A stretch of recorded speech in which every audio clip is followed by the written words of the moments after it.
ഒരു SI-മാരും CA-മാരും ഒക്കെ നമ്മൾ പിടിക്കുന്നത് പോക്കറ്റ് അടിക്കാരാണ്. അപ്പോൾ ഇന്ന് ആ പോക്കറ്റ് അടിക്കാരുടെ ജോലി പോയി, കാരണം അവർ തൊഴിൽരഹിതരായി. ഇപ്പൊ ഏത് ലാംഗ്വേജിലാണോ നമ്മൾ സംസാരിക്കുന്നത് അവരെല്ലാ സ്ഥലത്തുനിന്നും ആളുകളെ റിക്രൂട്ട് ചെയ്തിട്ടുണ്ട്, എസ്റ്റാബ്ലിഷ്ഡ് ആയിട്ടാണ് പ്രവർത്തിക്കുന്നത്. അപ്പൊ മലയാളികളോട് സംസാരിക്കാൻ മലയാളികളുണ്ട്. ഒരുപാട് അഡ്വർടൈസ്മെന്റ് വരുന്നുണ്ട് ഇന്നത്തെ കാലത്ത്. വർക്ക് ഫ്രം ഹോം, വീട്ടിലിരുന്ന് ജോലി സമ്പാദിക്കും. വളരെ നല്ല അട്രാക്റ്റീവ് പാക്കേജാണ്. നമുക്ക് കേൾക്കുമ്പോൾ നല്ല രസമുള്ള കാര്യമാണ്. പരിവാഹൻ സൈറ്റിൽ നിന്ന് നിങ്ങൾക്ക് ഫൈനുണ്ട്, വണ്ടിക്ക് ഫൈനുണ്ട്, KYC അപ്ഡേറ്റ് ചെയ്തിട്ടില്ല, അതല്ല BSNL-ന്റെ ഫോൺ ഇന്ന് സിം കട്ടാവും എന്ന് പറഞ്ഞ് പലർക്കും വരാറുണ്ട്. മെയില് എല്ലാ DGP-ക്കും സീനിയർ ഓഫീസർമാർക്കും ഒക്കെ ആയിട്ട് വരുന്നു. Prime minister will be killed in Kerala. കേരളത്തിൽ 20 സൈബർ പോലീസ് സ്റ്റേഷനുകളുണ്ട്. എല്ലാ ജില്ലയ്ക്കും സൈബർ സെല്ലുണ്ട്. പിന്നെ 3 സൈബർ ഡോമുകളുണ്ട്. പിന്നെ ഹൈടെക് സെല്ലുണ്ട്. നമ്മുടെ സൈബർ സെക്യൂരിറ്റി എത്ര ടെക്നോളജി ഉപയോഗിച്ചാലും ഏറ്റവും വീക്ക് ചെയ്യുന്നതെന്ന് പറഞ്ഞാൽ ഹ്യൂമനാണ്.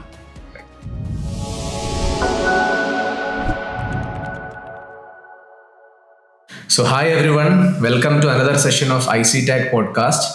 ഇന്ന് നമ്മോടൊപ്പം ഉള്ളത് ES ബിജുമോൻ സാറാണ്, retired superintendent of police and right now an independent cyber crime investigator and also a country director for ICMEC. Welcome sir. Thank you sir. അപ്പോൾ നമ്മൾ ഇന്ന് സംസാരിക്കാൻ ഉദ്ദേശിക്കുന്നത് സൈബർ ക്രൈമിന്റെയും സൈബർ സെക്യൂരിറ്റിയുടെയും ലോകത്തിലുള്ള കരിയർ സാധ്യതകൾ, സാറിന്റെ എക്സ്പീരിയൻസ്, അതിലൂടെ ഇന്നത്തെ യങ് ജനറേഷൻ എന്താണ് അവർക്കൊരു മോട്ടിവേഷനായിട്ട് എടുക്കാവുന്നത് എന്നുള്ള കാര്യങ്ങളൊക്കെയാണ് നമ്മൾ ഇന്ന് ചർച്ച ചെയ്യാൻ ഉദ്ദേശിക്കുന്നത്. So warm welcome sir. Thank U. തീർച്ചയായിട്ടും ഇപ്പം ഇന്നത്തെ എനിക്ക് തോന്നുന്ന ഈ കാലഘട്ടത്തിലെ ഏറ്റവും ഒരു പ്രാധാന്യമുള്ള ഒരു സബ്ജക്റ്റാണ് സൈബർ സെക്യൂരിറ്റി എന്ന് പറയുന്നത്. അതേപോലെ തന്നെ ജോലി സാധ്യതയും തീർച്ചയായിട്ടും പുതിയതായിട്ട് വരുന്ന ഏത് IT കമ്പനികൾക്കാണെങ്കിലും ഈവൻ നോൺ IT കമ്പനികൾക്കാണ് സൈബർ സെക്യൂരിറ്റി എന്നുള്ളത് ഇന്നിപ്പം ഫിസിക്കൽ സെക്യൂരിറ്റി പോലെ തന്നെ എല്ലാ മേഖലകളിലും ആവശ്യമുള്ളൊരു സംഭവമായി മാറി. പഴയ കാലത്തൊക്കെ നമ്മൾ ശ്രദ്ധിച്ചിരുന്നത് ഈ സൈബർ സെക്യൂരിറ്റി എന്ന് പറയുന്നത് ഏതാണ്ട് IT കമ്പനികളെ മാത്രം ബാധിക്കുന്ന ഒരു വിഷയമാണ് എന്നാണ് കരുതുന്നത്. ഇപ്പം ഒരു ഉദാഹരണം ഞാൻ പറയുകയാണെന്നുണ്ടെങ്കിൽ, ഇപ്പം നമ്മളൊരു വഴിയിൽ പോകുമ്പോൾ ഒരു കരിക്ക് വാങ്ങുകയാണെങ്കിൽ ആ കരിക്ക് വാങ്ങുന്ന കടക്കാരൻ്റെ ഫ്രണ്ടിലിരിക്കുന്നത് ഒരു QR കോഡാണ്. സോ അദ്ദേഹത്തിന് കിട്ടുന്ന പൈസയിലും ഒരു QR കോഡ്, അവിടെ ഒരു സെക്യൂരിറ്റി ഇല്ലെന്നുണ്ടെങ്കിൽ അവിടെ അദ്ദേഹത്തിൻ്റെ പൈസ സൈഫൺ ചെയ്തോ അല്ലെങ്കിൽ നഷ്ടപ്പെട്ടോ ഒരു ഫ്രോഡുലന്റ് ആക്ടിവിറ്റിയിലേക്ക് പോകാം.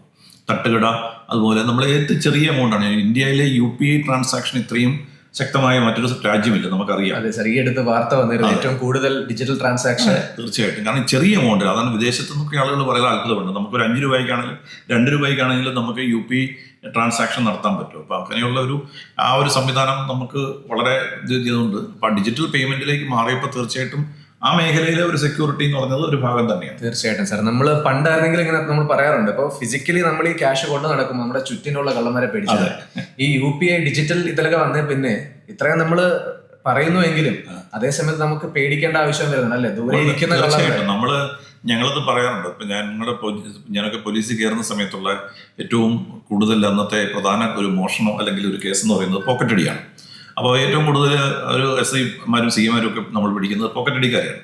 അപ്പോൾ ഇന്ന് ആ പോക്കറ്റ് അടിക്കാരുടെ ജോലി പോയി, കാരണം അവർ തൊഴിൽരഹിതരായി. കാരണം അവർക്ക് അവരുടെ ജീവിതമാർഗം നിന്നുപോയ ഒരവസ്ഥയാണ്. കാരണം ഒരാളുടെ പോക്കറ്റ് അടിച്ചാൽ 1 രൂപ പോലും കിട്ടത്തില്ല. പേഴ്സ് കീറി കഴിഞ്ഞാൽ പേഴ്സിനകത്ത് പൈസയില്ല.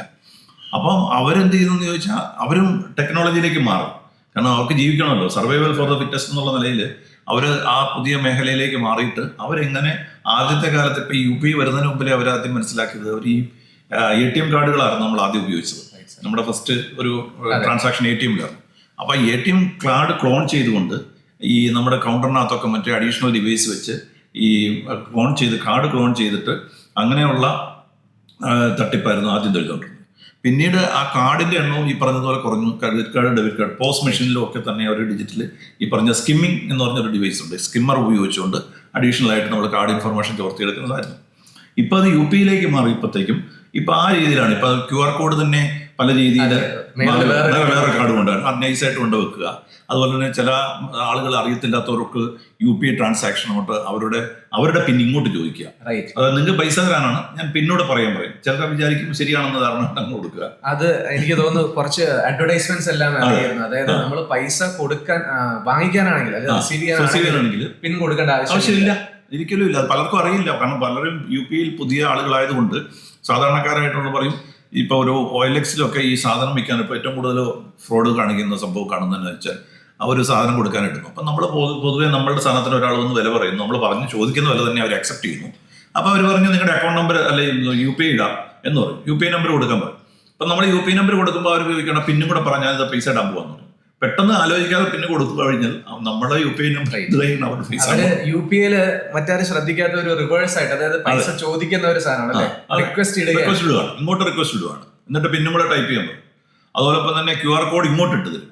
ഇതില് രസകരമായ ഒരു കാര്യം ഞാൻ കേട്ടിട്ടുണ്ട്. സോ ഒരിക്കൽ ഒരാളുടെ പൈസ ഇതുപോലെ പോയി, പിന്നെ കഴിഞ്ഞപ്പോഴത്തേക്ക് മറ്റേ പറഞ്ഞു അയ്യോ അബദ്ധത്തിൽ പറ്റിയതാണ്, ഞാൻ തിരിച്ചിട്ട് വരാന്ന് വീണ്ടും ഒരു റിക്വസ്റ്റ് ഇട്ടിട്ട് വീണ്ടും പോയി. ഇത് ഈ അടുത്ത കാലത്ത് എനിക്ക് വന്നൊരു കേസിൽ ഇതുപോലെ തന്നെ സംഭവിച്ചു. ഒരു അവർക്കൊരു ഫ്ലാറ്റ് റെന്റ് ഔട്ട് ചെയ്യാനായിട്ട് ഇട്ടപ്പം ഒരാൾ പറഞ്ഞു പേയ്മെന്റ് കൊടുക്കാന്ന് പറഞ്ഞു. അപ്പം പറഞ്ഞു ഞാനിതാ പേയ്മെന്റ് ചെയ്യാൻ പോയിട്ടാണ്, QR കോഡ് ഇട്ടിട്ടുണ്ട്, നിങ്ങളുടെ ഇതിലേക്ക് ഇതൊന്ന് അക്സെപ്റ്റ് ചെയ്യാൻ പറഞ്ഞു. അങ്ങനെ അക്സെപ്റ്റ് ചെയ്ത് കഴിഞ്ഞപ്പോഴത്തേക്ക് അവരുടെ അക്കൗണ്ടിൽ നിന്ന് ഇങ്ങോട്ട് പൈസ. അപ്പൊ അത് പറഞ്ഞ് ഇവരുടെ കൊട്ടൊന്നും അത് വിചാരിച്ച് ശരിയാണോ, ട്രാൻസാക്ഷൻ ശരിയായിട്ടില്ല, ഒന്നുകൂടെ തരാമെന്ന് പറഞ്ഞ് വീണ്ടും കൊടുത്തു. അപ്പൊ അങ്ങനെ 2 തവണയായിട്ട് പോയി പൈസയൊക്കെ പോകുന്നു. ക്രിമിനൽസ് ആ രീതിയിൽ വളരെയധികം ഇന്റലിജന്റ് ആണ്. ഇപ്പൊ ഞങ്ങൾ ഇപ്പൊ ഈ കേരളത്തില് മാത്രമല്ല, ഇപ്പം നമ്മൾ ഇന്ത്യയിൽ തന്നെ ഏറ്റവും കൂടുതൽ ഈ സൈബർ തട്ടിപ്പുകൾ നടക്കുന്നത് ചില മേഖലകൾ കേന്ദ്രീകരിച്ചാണ്. ഇപ്പം പണ്ട് സിനിമ വരെ ഇറങ്ങിയിട്ടുണ്ട്, ബീഹാർ ജാംതാര എന്ന് പറയുന്നതാണെന്ന് ഏറ്റവും കൂടുതൽ ഈ ക്രെഡിറ്റ് കാർഡ് ഫ്രോഡ്സും തട്ടിപ്പുകളും ഏറ്റവും അവസാനം ചെന്ന് എൻഡ് ചെയ്യുന്നത്. അപ്പൊ ജാംതാര ഒരു ഇവരുടെ ഒരു കാര്യമാണ്. പൂനെ നാസിക് ഉണ്ട്, മുംബൈയിൽ ആണെങ്കിൽ മീരാ റോഡ് എന്ന് പറഞ്ഞ ലൊക്കേഷൻ ഉണ്ട്, ഡൽഹി ഉത്തം നഗർ ഉണ്ട്, രാജസ്ഥാൻ ആൾവാർ ഭരത്പൂർ തുടങ്ങി ഇങ്ങനെ കുറെ, ഹരിയാനയിലുണ്ട്, ബേവാറുണ്ട്. ഇങ്ങനെ കുറെ മേഖലകളിലൊക്കെ ഇവർ പലപ്പോഴും ഒരു 1-2 സ്റ്റേറ്റിന്റെ ബോർഡറുകളിലൊക്കെയാണ് ഇവര് തമ്പടിക്കും. പക്ഷെ സാർ ഇവര് സ്റ്റേറ്റ് കേന്ദ്രീകരിച്ച് തന്നെയാണ്, അതായത് കേരളത്തിലെ മലയാളികളെ കോൾ ചെയ്യാനായിട്ട് ഉണ്ട്.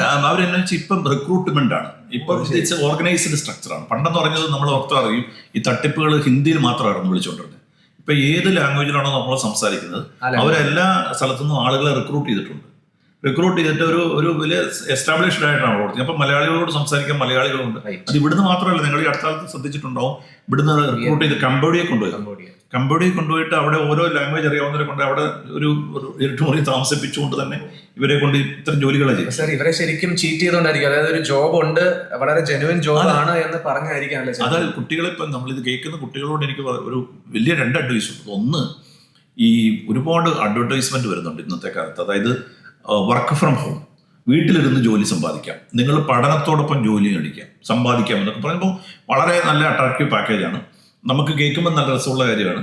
അപ്പോൾ അതിന് അവർ പറയാവുന്നത് ഒന്നെങ്കിൽ ചിലപ്പം പറയുന്നത് എന്താണ്, ചില ഈ PDF കണ്ടന്റുകളൊക്കെ തന്നിട്ട് ട്രാൻസ്ക്രിപ്റ്റ് ചെയ്ത് വെറുതെ ടൈപ്പ് ചെയ്ത് കൊടുത്താൽ മതി, അപ്പോൾ അന്നൊക്കെ പറഞ്ഞിട്ട് ജോലി എന്ന് പറയും. അപ്പം ആദ്യം അവരെന്ത് വെച്ചാൽ ചെറിയൊരു ഡെപ്പോസിറ്റ് എമൗണ്ട് മേടിക്കും, ഒരു സെക്യൂരിറ്റി ആയിട്ട് ഒരു 5,000 ചെറിയ എമൗണ്ട് ആയിരിക്കും. എന്നിട്ട് ഈ ജോലി തന്നിട്ട് 1 മാസം കഴിയുമ്പോൾ സാലറി പറഞ്ഞിരിക്കും. പക്ഷെ ഇതിനിടയ്ക്ക് ഒരു കണ്ടീഷൻ അവർ നമുക്കൊരു എന്താ പറയുക, ഒരു എഗ്രിമെന്റ് ഒക്കെ വെച്ചിട്ട് ബോണ്ടൊക്കെ വെക്കും. എന്നിട്ട് അതൊക്കെ നമ്മളെ കൊണ്ട് സൈൻ ചെയ്യിക്കും. അതിലൊരു ചില കണ്ടീഷൻ എന്ന് പറഞ്ഞാൽ, ചില ഏതെങ്കിലും അക്ഷരത്തിന് പെശകുണ്ടെങ്കിൽ, തെറ്റുണ്ടെങ്കിൽ ഒരെണ്ണത്തിന് 200 രൂപ എത്ര വെച്ച് കുറയ്ക്കുന്നു. അപ്പൊ ഇത് അവസാനം ഇവര് ലാസ്റ്റ് മന്ത്ലി കാൽക്കുലേറ്റ് ചെയ്തിട്ട് പറയും, നിങ്ങളുടെ സാലറി പറഞ്ഞിരുന്നത് 30,000 ആണ്, നിങ്ങൾ തെറ്റെല്ലാം കൂടെ കൂട്ടിയിട്ട് 35,000 വരും, അപ്പോൾ 5,000 രൂപ ഇങ്ങോട്ടിടും. അപ്പൊ നമ്മള് ഈ 5,000 കൊടുത്തില്ലെങ്കിൽ ഇവർ ആദ്യത്തെ കോൺട്രാക്ട് വെച്ചിട്ട് വേറൊരു സ്റ്റേറ്റിൽ നിന്നൊരു ലീഗൽ ഒരു നോട്ടറി ആണെന്ന് പറഞ്ഞ ഒരാൾ ആദ്യം ഒരു ലീഗൽ നോട്ടീസ് അടിക്കും. അത് കഴിഞ്ഞിട്ട് FIR കോപ്പി, നിങ്ങളുടെ പേരിൽ ചീറ്റിങ്ങിന് FIR എടുത്തിട്ടുണ്ട്, തുടക്കം മുതലേ ചീറ്റിംഗ്. അപ്പൊ അവർ FIR കോപ്പി കാണിക്കുമ്പോൾ സാധാരണക്കാർ പേടിക്കും. കാരണം മറ്റൊരു സംസ്ഥാനത്ത് നമ്മുടെ പേര് കേസെടുത്തിരിക്കുന്നു എന്ന് പറയുമ്പോൾ അപ്പൊ ഈ പൈസ അപ്പം എന്നിട്ട് പിന്നെ പറയും ഞങ്ങളുടെ ചെലവെല്ലാം കൂടെ, ലീഗൽ ചെലവെല്ലാം കൂടെ ചേർത്ത് പൈസ കൊടുക്കും. സാർ എനിക്ക് ഒന്ന് പണ്ടായിരുന്നെങ്കിൽ ഇങ്ങനെ പറയാറുണ്ടായിരുന്നു, മറ്റൊരു സ്റ്റേറ്റിൽ നിന്ന് പറ്റത്തില്ല. അപ്പൊ ഇന്നെന്തോ നിയമത്തിൽ എന്തൊക്കെ മാറ്റങ്ങൾ വന്നുകൊണ്ട് മറ്റു സ്റ്റേറ്റിലുള്ള പോലീസിനും ഇപ്പോ നിങ്ങൾക്ക് എന്താ പറയുക നോട്ടീസ് ഒക്കെ അയക്കാം. അതിപ്പം ഇന്ത്യയിൽ എവിടെയാണെങ്കിലും പറ്റും. ഇന്ത്യൻ നമ്മുടെ നിയമം എന്ന് പറയുന്നത് എല്ലാ സ്ഥലത്തും ജൂറിഡിക്ഷൻ ഉണ്ട്, അപ്പം അങ്ങനെയുണ്ട്. പക്ഷെ അതിന്റെ കൂടെ ഓർത്തിരിക്കേണ്ട ഒരു കാര്യമുണ്ട്. ഇപ്പം ഏറ്റവും കൂടുതൽ നടക്കുന്ന ഒരു സംഭവമാണ് ഡിജിറ്റൽ അറസ്റ്റ് എന്ന് പറഞ്ഞൊരു. അത് നിലവിലില്ലാത്തൊരു സാധനമാണ്. അത് എല്ലാവരും മനസ്സിലാക്കണം. ഇന്ത്യൻ നിയമങ്ങളിൽ ഒരിടത്തും ഡിജിറ്റൽ അറസ്റ്റ് എന്ന് പറഞ്ഞൊരു സാധനമില്ല. അറസ്റ്റ് ഉണ്ടെന്നുണ്ടെങ്കിൽ പോലീസ് നേരിട്ട് വരും. അത് മുംബൈ പോലീസിനോ CBI എന്നോ അല്ലെങ്കിൽ നാർക്കോട്ടിക് ബ്യൂറോ എന്നോ ED എന്നോ ഒക്കെ പറഞ്ഞിട്ടായിരിക്കും വിളി വരുന്നത്. വീഡിയോ കോളിൽ അവർ യൂണിഫോമിലായിരിക്കുന്നത്. അപ്പൊ നിങ്ങൾ നോക്കുമ്പോൾ ബാക്ക്ഗ്രൗണ്ടിൽ പോലീസ് സ്റ്റേഷന്റെ ബാക്ക്ഗ്രൗണ്ട്, ബോർഡ്, യൂണിഫോംഡ് ഓഫീസർ, ആ ഓഫീസറുടെ പേര് ഗൂഗിൾ ചെയ്താൽ അങ്ങനെ ഒരു ഓഫീസർ ഉണ്ടാവും തന്നെ ആ സ്ഥലത്ത്. അപ്പം അത്തരത്തിൽ ബിലീവബിൾ ആയിട്ടുള്ള രീതിയിൽ അത് കഴിഞ്ഞിട്ട് കോടതിയിലേക്ക് മാറ്റിക്കുന്നു. അപ്പൊ നമ്മുടെ അക്കൗണ്ട് ഡീറ്റെയിൽസ് എല്ലാം കാണിച്ചു കൊടുത്തിട്ട് അവർ തൽക്കാലത്തേക്ക് പറയുന്നത് ഞങ്ങൾ കോടതി മോണിറ്റർ ചെയ്യുന്ന അക്കൗണ്ടിലേക്ക് പൈസ ഇടട്ടെന്ന് പറഞ്ഞ് ട്രാൻസ്ഫർ ചെയ്യും. അപ്പൊ ആദ്യമേ മനസ്സിലാക്കുക, ഡിജിറ്റൽ അറസ്റ്റിന് വേണ്ടിയിട്ട് ആരെങ്കിലും വിളിച്ചാൽ ഫോൺ കട്ട് ചെയ്താൽ മതി. സിമ്പിൾ ലോജിക്കാണ്, വേറെ ഒന്നും ചെയ്യേണ്ട കാര്യമില്ല.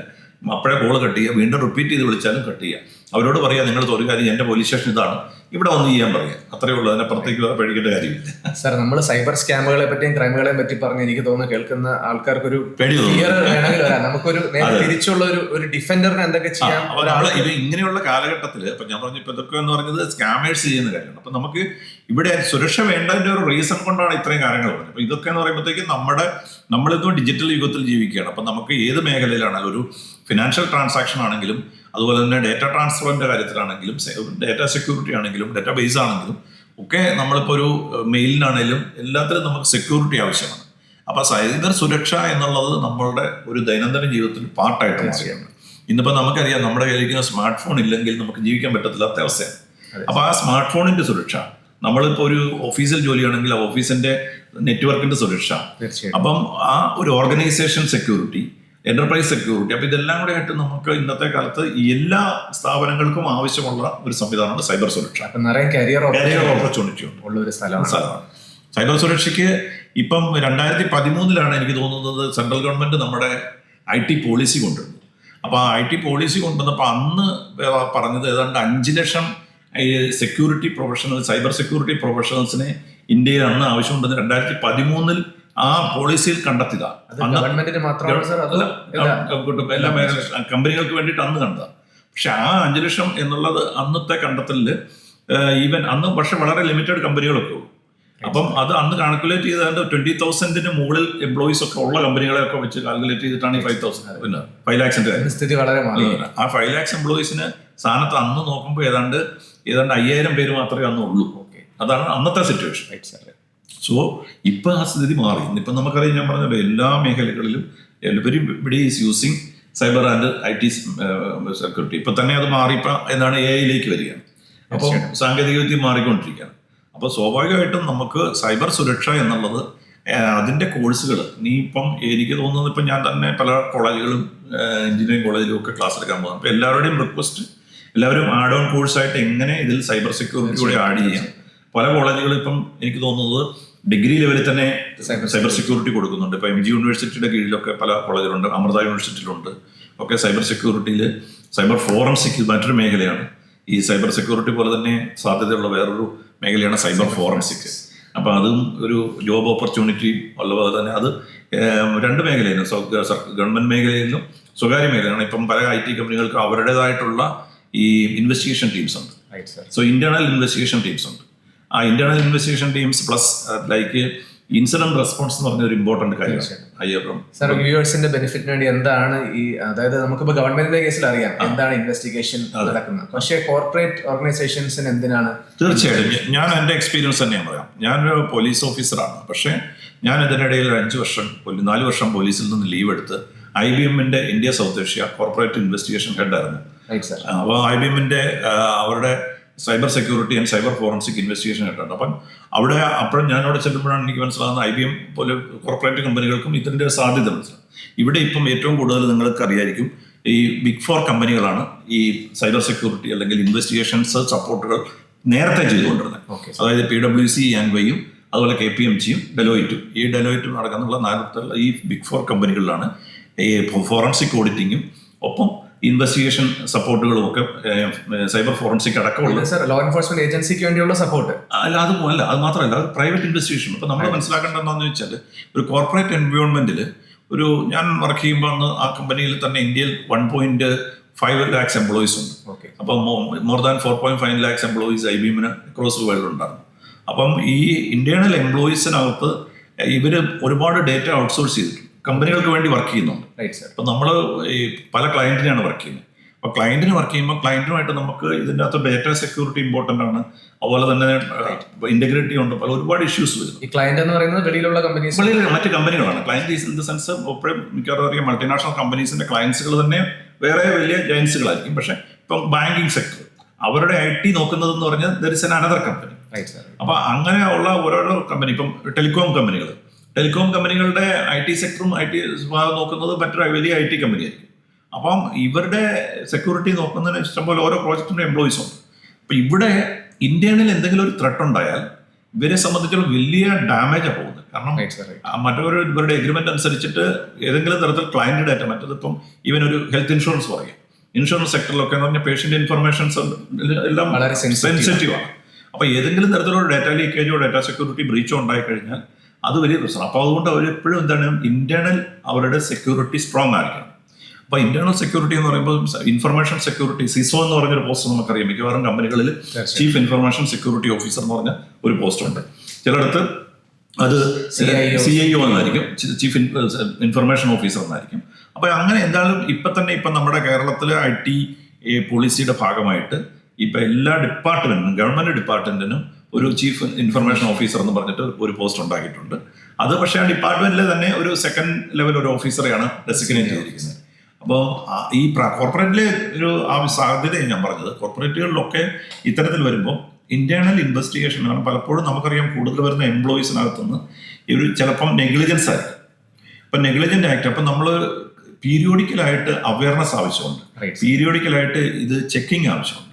ഇപ്പം ഈ ഫിഷിംഗ് മെയിലുകളുടെ പറ്റി കാര്യം, ഫിഷിംഗ് മെയിലുകൾ, അതുപോലെ തന്നെ സ്പിയർ ഫിഷിംഗ്, അങ്ങനെയൊക്കെ എംപ്ലോയീസിന് അറിയാതെ തന്നെ പുറത്തുനിന്നൊരു മെയിൽ സോഷ്യൽ എഞ്ചിനീയറിംഗ് ടെക്നിക്കിൽ കൂടെ വന്നു കഴിഞ്ഞാൽ 100 പേരിൽ ഒരാൾ മതി. അപ്പൊ ഇപ്പം സാധാരണ നമ്മൾ കാണുന്നത് എപ്പോഴും ഹാക്കേഴ്സ് ഒക്കെ ചെയ്യുന്നത് എന്താണെന്ന് വെച്ചാൽ അവരൊരിക്കലും വലിയ റോക്കറ്റ് എഞ്ചിനീയറിംഗ് ഒന്നും പഠിച്ചിട്ടല്ല അവർ ഹാക്കിങ്ങിലേക്ക്, അവർക്ക് ടെക്നോളജിയുടെ ആവശ്യമില്ല. അവർ സോഷ്യൽ എഞ്ചിനീയറിംഗ് ടെക്നിക്കിൽ കൂടെ ഏതെങ്കിലും ഒരു വീക്ക് എംപ്ലോയിയെ ടാർഗറ്റ് ചെയ്തിട്ട് അയാൾ ചിലപ്പോൾ ഒരു സോഷ്യൽ മീഡിയ ഉപയോഗിക്കുന്ന സമയത്തോ ഏതെങ്കിലും ഡാറ്റ ഡൗൺലോഡ് ചെയ്യുന്ന സമയത്തോ അതുവഴി ഒരു മാൽവെയർ ഇഞ്ചെക്ട് ചെയ്തിട്ടായിരിക്കും ഒരു പക്ഷേ അവർക്ക് ഒരു എൻട്രി കിട്ടുന്നത്. അപ്പോൾ ആ ഒരു സിസ്റ്റത്തിൽ ഒരു നെറ്റ്വർക്കിൽ കിട്ടിക്കഴിഞ്ഞാൽ അവർ പിന്നെ ഒരു അഡ്മിൻ പവേഴ്സിലേക്ക് കയറുകയും പിന്നെ അവർ അതിലൊരു ബാക്ക് ഡോർ ഇട്ട ശേഷം ആ ഇൻസ്റ്റിറ്റ്യൂഷന്റെ സിസ്റ്റത്തിന് അല്ലെങ്കിൽ നെറ്റ്വർക്കിനെ കോംപ്രമൈസ് ചെയ്യും. അപ്പോൾ അങ്ങനത്തെ ഒരു സെക്ഷൻ വരാതിരിക്കണമെന്ന് എന്ത് വേണം, അവർക്ക് എംപ്ലോയീസിനെ നമ്മൾ അവെയർ ആയിരിക്കണം. എല്ലാവരും IT സൈബർ സെക്യൂരിറ്റി സുരക്ഷ പഠിച്ചിട്ടുണ്ടാവും. അപ്പോൾ ഒരു സെക്യൂരിറ്റി ടീം ഉണ്ടാവും, അവര് ഇത്തരം കാര്യങ്ങൾ പരിശോധിക്കും, അവരുടെ സിസ്റ്റം ഓഡിറ്റ് ചെയ്യേണ്ടി വരും. അപ്പം VAPT എന്ന് പറഞ്ഞ സാധനം അറിയാമല്ലോ, vulnerability assessment and penetration testing. അപ്പൊ ഇത് പീരിയോഡിക്കലായിട്ട് നമ്മൾ ഓരോ ഓർഗനൈസേഷൻ ആവശ്യമാണ്. അപ്പം ഇനി ഒരു ത്രെട്ട് ഉണ്ടായി. സാർ ഞാൻ ഒന്ന് ചോദിച്ചോട്ടെ, ഇത് ലീഗലി ഇത് മാൻഡേറ്ററി ആണോ അതോ? ലീഗലി മാൻഡേറ്ററി ആണ്. ഇപ്പൊ എന്ന് വെച്ചാൽ ഏത് കമ്പനിയാണെന്നുണ്ടെങ്കിലും അവർക്ക് ഡ്യൂ ഡെലിജൻസ് ചെയ്തിരിക്കണം. അപ്പൊ ഡ്യൂ ഡെലിജൻസിന്റെ ഭാഗമായിട്ട് സൈബർ സെക്യൂരിറ്റി എന്ന് പറഞ്ഞത് അവർ ചെയ്ത് വെച്ചിരിക്കണം. ഇപ്പം കഴിഞ്ഞ തവണത്തെ ഒരു പോളിസി അനുസരിച്ച് 20,000 ആണോ 50,000 ആണോ മുകളിൽ ഉള്ള എംപ്ലോയീസ് ഉള്ള കമ്പനികൾ മാൻഡേറ്ററി ആയിട്ട് തന്നെ അവർ ഈ ഓഡിറ്റിംഗ് ചെയ്ത് ചെയ്യണമെന്നുണ്ട്. പക്ഷെ എന്റെ ഒരു എക്സ്പീരിയൻസിൽ ഞാൻ പറയുന്നത് സാർ, പല കമ്പനീസും ഇത് ചെയ്യാറുണ്ടായിരുന്നില്ല. അത് എന്തുകൊണ്ടായിരുന്നു ചോദിച്ചാൽ നമ്മൾ സീനിയർ മാനേജ്മെന്റ് ലെവലിൽ പലപ്പോഴും ഇതിനെ സംബന്ധിച്ച് അൺഅവെയർ ആയിരിക്കും. ആ സീനിയർ മാനേജ്മെന്റ് അൺഅവെയർ ആയിരുന്നത് കൊണ്ട് അവരെപ്പോഴും ഒരു ബഡ്ജറ്റ്, കാരണം ഇതിനൊരു കോസ്റ്റ് കൂടുതലായിരിക്കും. പലപ്പോഴും സെക്യൂരിറ്റി എക്യുപ്മെന്റ്, ഇപ്പം ഉദാഹരണത്തിന് ഞാൻ പറയുന്നത്, ഇപ്പം നെറ്റ്വർക്ക് സെക്യൂരിറ്റിയുടെ ഭാഗമായിട്ട് നമുക്കൊരു IDS അല്ലെ IPS വെക്കണം, അതായത് intrusion detection system or intrusion prevention system. So അതൊരു ഹാർഡ്വെയർ സോഫ്റ്റ്വെയർ ലിങ്ക്ഡ് ആയിരിക്കും, ഒന്നിച്ചായിരിക്കും വരുന്നത്. അപ്പം അതെന്ന് പറയുമ്പോൾ കോസ്റ്റിംഗ് ആദ്യത്തെ ലെവലിൽ വലുത് കൂടുതലായിരിക്കും. ഒരു മാനേജ്മെന്റ് ലെവലിലേക്കൊക്കെ ചെല്ലുമ്പോൾ അവർ എത്ര സൈബർ സെക്യൂരിറ്റിയെ സംബന്ധിച്ചതാണ്, അല്ലെങ്കിൽ അവർ ബഡ്ജറ്റ് നോക്കുമ്പോഴത്തേക്കും എന്തിനാണ് ഇതിന്റെ ബഡ്ജറ്റ്, നമ്മുടെ ടോട്ടൽ ബഡ്ജറ്റ്. പക്ഷെ ഇപ്പം വേറൊരു സാധനമുണ്ട്, നമ്മൾ DPDP ആക്ട് എന്ന് പറഞ്ഞൊരു ആക്ട് വന്നിട്ടുണ്ട്. അതായത് ഡിജിറ്റൽ, ഈ 2023 വന്നെങ്കിലും അത് ഇപ്പം ഇംപ്ലിമെന്റേഷൻ ഇപ്പോഴാണ് തുടങ്ങി വന്നിരിക്കുന്നത്. 26 ഇപ്പം അതിന്റെ ഒരു പോർഷൻ ആയിട്ടുണ്ട്. 27 കൊണ്ട് അത് ഫുള്ളി ഇംപ്ലിമെന്റ് ചെയ്തു. അതായത് digital personal data protection act ആണ്. അപ്പൊ ഇതിനകത്ത് വളരെ കൃത്യമായിട്ട് പറയുന്നുണ്ട്, നമ്മൾ ഡാറ്റ ഫിഡ്യൂഷ്യറീസ്, അതായത് മറ്റുള്ളവരുടെ തേർഡ് പാർട്ടി ഡാറ്റ കൈകാര്യം ചെയ്യുന്ന കമ്പനികളാണോ, സർക്കാർ കമ്പനിയാണെങ്കിലും അല്ലാങ്കിലും അവർ കൃത്യതയോടുകൂടി അതിന്റെ ഡ്യൂ ഡെലിജൻസ് എടുത്ത് പ്രൊട്ടക്ഷൻ ചെയ്തിട്ടുണ്ടാക്കണം. ഏതെങ്കിലും തരത്തിലുള്ള കുഴപ്പത്തിൽ ഈ ഡാറ്റ നഷ്ടപ്പെട്ടാൽ അവർക്കൊരു ഫൈനോ അല്ലെങ്കിൽ കേസ് വന്നു കഴിഞ്ഞാൽ 250 crores ആണ് ഫൈൻ.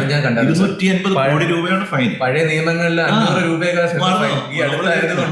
അപ്പൊ ഒന്ന് ആലോചിച്ച് നോക്കുക. അപ്പൊ ഒരു കമ്പനിയെ സംബന്ധിച്ചിടത്തോളം അവർക്ക് ഒരു 1 ലക്ഷം, 25 ലക്ഷമോ 10 ലക്ഷമോ 15 ലക്ഷമോ കൊടുത്ത ഒരു എക്യുപ്മെന്റ് മേടിച്ച് കുറച്ച് എംപ്ലോയി വെക്കുന്നതാണോ, ഒരു ഫൈൻ വരുമ്പോൾ 250 കോടി കൊടുക്കുന്നതാണോ എന്നുള്ളത് മാത്രമല്ല സാർ, അതിന്റെ അകത്ത് വേറൊരു നഷ്ടം കൂടെയാണ്, ഇവരുടെ ഒരു റെപ്യൂട്ടേഷൻ ഡാമേജ്. ഞാൻ നേരത്തെ പറഞ്ഞ എന്തുകൊണ്ടാണ് കോർപ്പറേറ്റ് ഈ ഇൻസൈഡ് ഇൻവെസ്റ്റിഗേഷൻ വെക്കുന്നതിന്റെ ഉദ്ദേശം ഞാൻ പറഞ്ഞത്, പ്രധാന കാരണം ഈ പറഞ്ഞ റെപ്യൂട്ടേഷനാണ്. അപ്പൊ സാർ ഈ പറഞ്ഞതെല്ലാം വെച്ചിട്ട് കോർപ്പറേറ്റ് ഏറ്റവും കൂടുതൽ വളരെയധികം സൈബർ സെക്യൂരിറ്റി കരിയേഴ്സ് ഉണ്ട്, ഓപ്പൺ അപ്പ്. VAPT ആണെങ്കിലും നെറ്റ്വർക്ക് ഇൻട്രൂഷൻ ഡിറ്റക്ഷൻ ആണെങ്കിലും, അതുപോലെ തന്നെ ഇപ്പൊ പറഞ്ഞ പോലെ DPDP ആക്ട് അല്ലെ, അതിന്റെ ഭാഗമായിട്ട് നമുക്ക് ഈ ഡാറ്റ ഫിഡ്യൂഷ്യറിന് അവിടെ അതിനകത്തൊരു ഡാറ്റ പ്രൊട്ടക്ഷൻ ബോർഡൊക്കെ എനിക്ക് കോൺസ്റ്റിറ്റ്യൂട്ട് ചെയ്യാനുണ്ട്. അത് കഴിയുമ്പോഴത്തേക്കും പ്രൊട്ടക്ഷൻ ഓഫീസർ എന്ന് പറഞ്ഞൊരു എല്ലാ കമ്പനിക്കും ഒരു ഡാറ്റ പ്രൊട്ടക്ഷൻ ഓഫീസർ വേണം. അപ്പൊ പ്രൊട്ടക്ഷൻ ഓഫീസേഴ്സിനെ നമ്മൾ വേണ്ടി വരും. അതൊരു വലിയ ഇതാണ്. അപ്പം നമ്മൾ മുൻകൂട്ടി നമ്മൾ എക്വിപ്ഡ് ആയിട്ട് ഇരുന്ന് കഴിഞ്ഞാൽ തീർച്ചയായിട്ടും പിന്നെ ഫ്രീ ഹാൻഡ് ആയിട്ട് ഒരുപാട് പേര് ചെയ്യാം. നമുക്ക് പലപ്പോഴും നമ്മുടെ ഫ്രീ ലൈൻ ആയിട്ട് നമുക്ക് വേണമെങ്കിലും ചെയ്യാൻ പറ്റും. ഒരുപാട് ആളുകൾ ഇങ്ങോട്ട് അപ്രോച്ച് ചെയ്യും. തീർച്ചയായിട്ടും ഇൻഡിവിജ്വൽസിന് ആവശ്യമുണ്ട്. ഇപ്പം ചില ആളുകൾ ഒരു മൊബൈൽ സെക്യൂരിറ്റി തന്നെ ഇപ്പോൾ ഒരു ഫോറൻസിക് ഇൻവെസ്റ്റിഗേഷൻ വേണം, അവർക്ക് പോലീസ് കേസ് ആവശ്യം ഉണ്ടാവത്തില്ല. അപ്പോൾ അവരൊരു ഇന്റേണലി നമുക്ക് ഇതിനെ അനലൈസ് ചെയ്തിട്ട് എനിക്ക് ഇതിന്റെ ഡേറ്റ എടുത്ത് തരണം വരുന്നുണ്ട്. സാർ അത് പറഞ്ഞപ്പോഴാണ് എനിക്ക് ഓർമ്മ, സാറിന്റെ സൈബർ സെക്യൂരിറ്റിയിലേക്കുള്ള ഒരു യാത്ര വന്ന് നമുക്കൊന്ന് ബ്രീഫ്ലി ഞാൻ സൈബർ സെക്യൂരിറ്റിയിലേക്ക് വരുന്നത് പറഞ്ഞു കഴിഞ്ഞാൽ ആക്സിഡന്റലി പറഞ്ഞ പോലെ ഒരു പോലീസിനകത്തുനിന്ന് കയറി വന്നതാണ്. ഞാൻ പോലീസിൽ ഇൻസ്പെക്ടർ ആയിരുന്ന കാലത്ത് ഒരു വെഞ്ഞാറമൂട് പോലീസ് സ്റ്റേഷനിലെ ഇൻസ്പെക്ടറായിരുന്നു. ആ പീരീഡിലാണ് ഞാൻ ഒരു സൈബർ ഇൻവെസ്റ്റിഗേഷൻ അല്ലെങ്കിൽ സൈബർ കോഴ്സിലേക്ക് മാറുന്നത്. അപ്പം ആ 2005 ആ സമയത്ത് തന്നെ സൈബർ ക്രൈമിലേക്ക് ഫോക്കസ് ചെയ്തിട്ട് 2005 കേരള പോലീസ് ആദ്യമായിട്ട് ഈ സൈബർ സെല്ല് തുടങ്ങുന്നതിന് മുമ്പായിട്ട് ഹൈടെക് സെൽ എന്നുള്ള പേരിലാണ് പോലീസിന്റെ ആദ്യത്തെ സൈബർ സെല്ല് തുടങ്ങുന്നത്. അപ്പോൾ അതിലെ ആദ്യത്തെ ഇൻസ്പെക്ടർ ഞാനാണ്.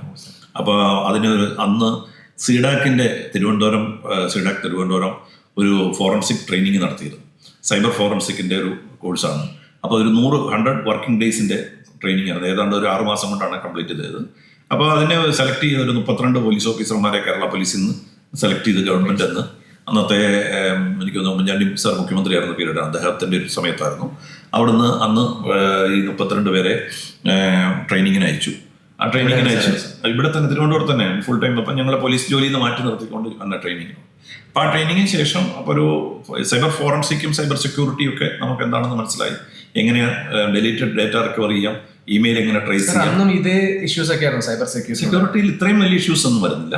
പക്ഷെ അന്നൊക്കെ കുറച്ചുകൂടെ നമുക്ക് കണ്ടുപിടിക്കാനൊക്കെ കുറച്ചുകൂടെ എളുപ്പമായിരുന്നു. കാരണം ഇത്രയും വലിയ എന്താ പറയുക ആന്റി ഫോറൻസിക് ടൂൾസുകളൊക്കെ ഉപയോഗിക്കുന്ന കുറവായിരുന്നു.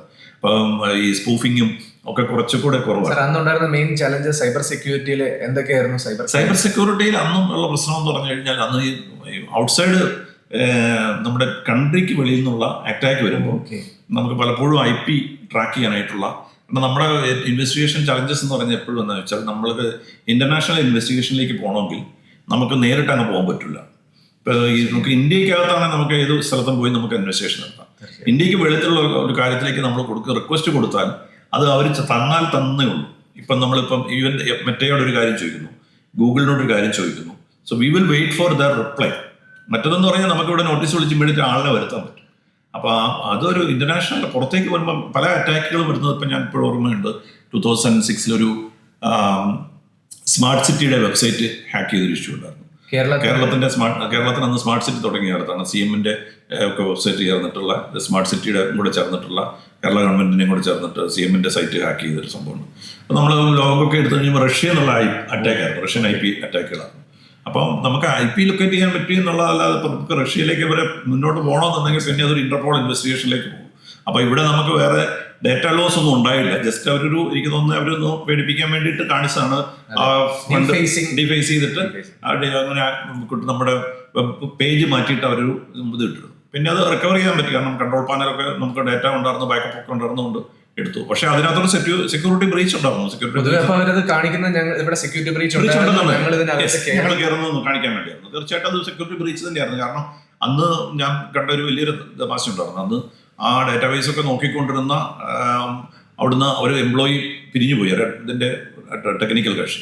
3 മാസം അദ്ദേഹം പോയി കഴിഞ്ഞിട്ടും അതിന്റെ പാസ്വേഡ് അദ്ദേഹത്തിന്റെ കയ്യിലായിരിക്കുന്നത് അറിയാവുന്നതായിരുന്നു. അപ്പൊ എന്തെങ്കിലും പ്രശ്നം ഉണ്ടെങ്കിൽ അദ്ദേഹത്തെ വിളിച്ച് അവർ റിമോട്ടായിട്ട് ചെയ്യിക്കായിരുന്നു, മറ്റൊരു കമ്പനി വർക്ക് ചെയ്യുമ്പോൾ. അപ്പൊ അതൊക്കെ നമ്മളുടെ ഒരു വീക്ക് പോയിന്റ് ആണ് സെക്യൂരിറ്റി സമയത്ത്. ഒരു എംപ്ലോയി പ്രത്യേകിച്ച് ഒരു ടെക്നിക്കൽ പോസ്റ്റുള്ള ഒരാൾ പോകുമ്പോൾ ഇമ്മീഡിയറ്റ് ആയിട്ട് ആ പാസ്വേഡ് ചേഞ്ച് ചെയ്യും, അതുകൊണ്ട് അദ്ദേഹത്തിന്റെ ഡേറ്റ റിക്കവറി മേടിച്ചൊക്കെ ചെയ്തു എന്നുള്ളത്. നമ്മളെ സൈബർ ജേർണിയിൽ സാറിന്റെ ഞാൻ അവിടുന്ന് അങ്ങനെ സൈബർ പോലീസ് സ്റ്റേഷനിൽ അവിടുന്ന് ട്രെയിനിങ് കഴിഞ്ഞു. ആ ട്രെയിനിങ്ങിന് ശേഷം കേരള പോലീസ് ആദ്യമായിട്ട് ഒരു ഹൈടെക് സെൽ എന്ന് പറഞ്ഞൊരു സംവിധാനം വരുന്നു. അപ്പോൾ അതിൽ ഞങ്ങൾ തുടങ്ങിക്കൊണ്ടാണ് ആദ്യമായിട്ട് ഹൈടെക് സെൽ തുടങ്ങുന്നത്. അതിൽ തന്നെ ഞങ്ങൾക്കൊരു ഫസ്റ്റ് കേസ്, നല്ലൊരു കേസ് അന്നത്തെ കാലത്ത് 2006 ഡിറ്റക്ട് ചെയ്യാൻ പറ്റിയ ഒരു അന്നത്തെ പ്രൈം മിനിസ്റ്റർ ഇന്ത്യയിൽ കേരളത്തിൽ വരുന്നൊരു വിസിറ്റ് ഉണ്ടായിരുന്നു. മൻമോഹൻ സിംഗ് 2006 നവംബർ 1 അദ്ദേഹം തിരുവനന്തപുരത്ത് ഒരു പ്ലാൻ പറഞ്ഞിരുന്നു. അപ്പം 2026 നവംബർ 1 ഒരു 5 ദിവസം മുന്നേ ഒക്ടോബർ 26 ഒരു മെയില് എല്ലാ DGPക്കും സീനിയർ ഓഫീസർമാർക്കും ഒക്കെ ആയിട്ട് വരുന്നു. Prime minister will be killed in Kerala due to the judgment against Afzal Guru എന്ന് പറഞ്ഞ അന്ന് പാർലമെന്റ് അറ്റാക്ക് കേസിൽ അഫ്സൽ ഗുരുവിനെ തൂക്കിക്കൊല്ലാൻ വിധിച്ചെടുക്കാറുണ്ട്. അപ്പൊ അങ്ങനെ ഒരു മെയിലൊക്കെ വന്നു. ആ മെയിലിന്റെ മെയിൽ ID അഡ്രസ് എന്ന് പറഞ്ഞത് simi@hotmail.com എന്ന് പറഞ്ഞിട്ട് അന്ന് സിമി എന്ന് പറഞ്ഞ ഓർഗനൈസേഷൻ ബാൻ ചെയ്തത്. അപ്പൊ ബാൻ ചെയ്ത പീരീഡിലാണ് ഇമ്മീഡിയറ്റ് ആയിട്ട് ഇത് വരുന്നത്. അപ്പൊ സോ എവരിബഡി ബിലീവ് ദാറ്റ് ഇതിന്റെ ലാസ്റ്റ് ഇൻഷാ അള്ളാ എന്നൊക്കെ എഴുതി വെച്ചിട്ടാണ് എഴുതിയിരിക്കുന്നത്. അപ്പൊ ഒരു ടെററിസ്റ്റ് ഓർഗനൈസേഷന്റെ സബ്ജക്ട് രീതിയിൽ അപ്പൊ ആ മെയില് നമുക്ക് അത് ഇമ്മീഡിയറ്റ് ആയിട്ട് ഇപ്പം പെട്ടെന്ന് ആർക്ക് എന്ത് ചെയ്യണം എന്നറിയത്തില്ല ലോക്കൽ പോലീസ്. അപ്പം ഞങ്ങൾ 8XL തുടങ്ങിയിരിക്കുന്ന സമയത്താണ്. അപ്പം നമ്മൾ ആ മെയിൽ ട്രാക്ക് ചെയ്തു. മെയിൽ ഹെഡറൊക്കെ എടുത്ത് അനലൈസ് ചെയ്ത് അങ്ങനെ മെയിലിന്റെ IP കണ്ടുപിടിച്ച് എറണാകുളം ബേസുള്ള IP എറണാകുളത്തായിരുന്നു. അപ്പൊ എറണാകുളത്തുള്ള ഒരു സൈബർ കഫേ ഐഡന്റിഫൈ ചെയ്തു.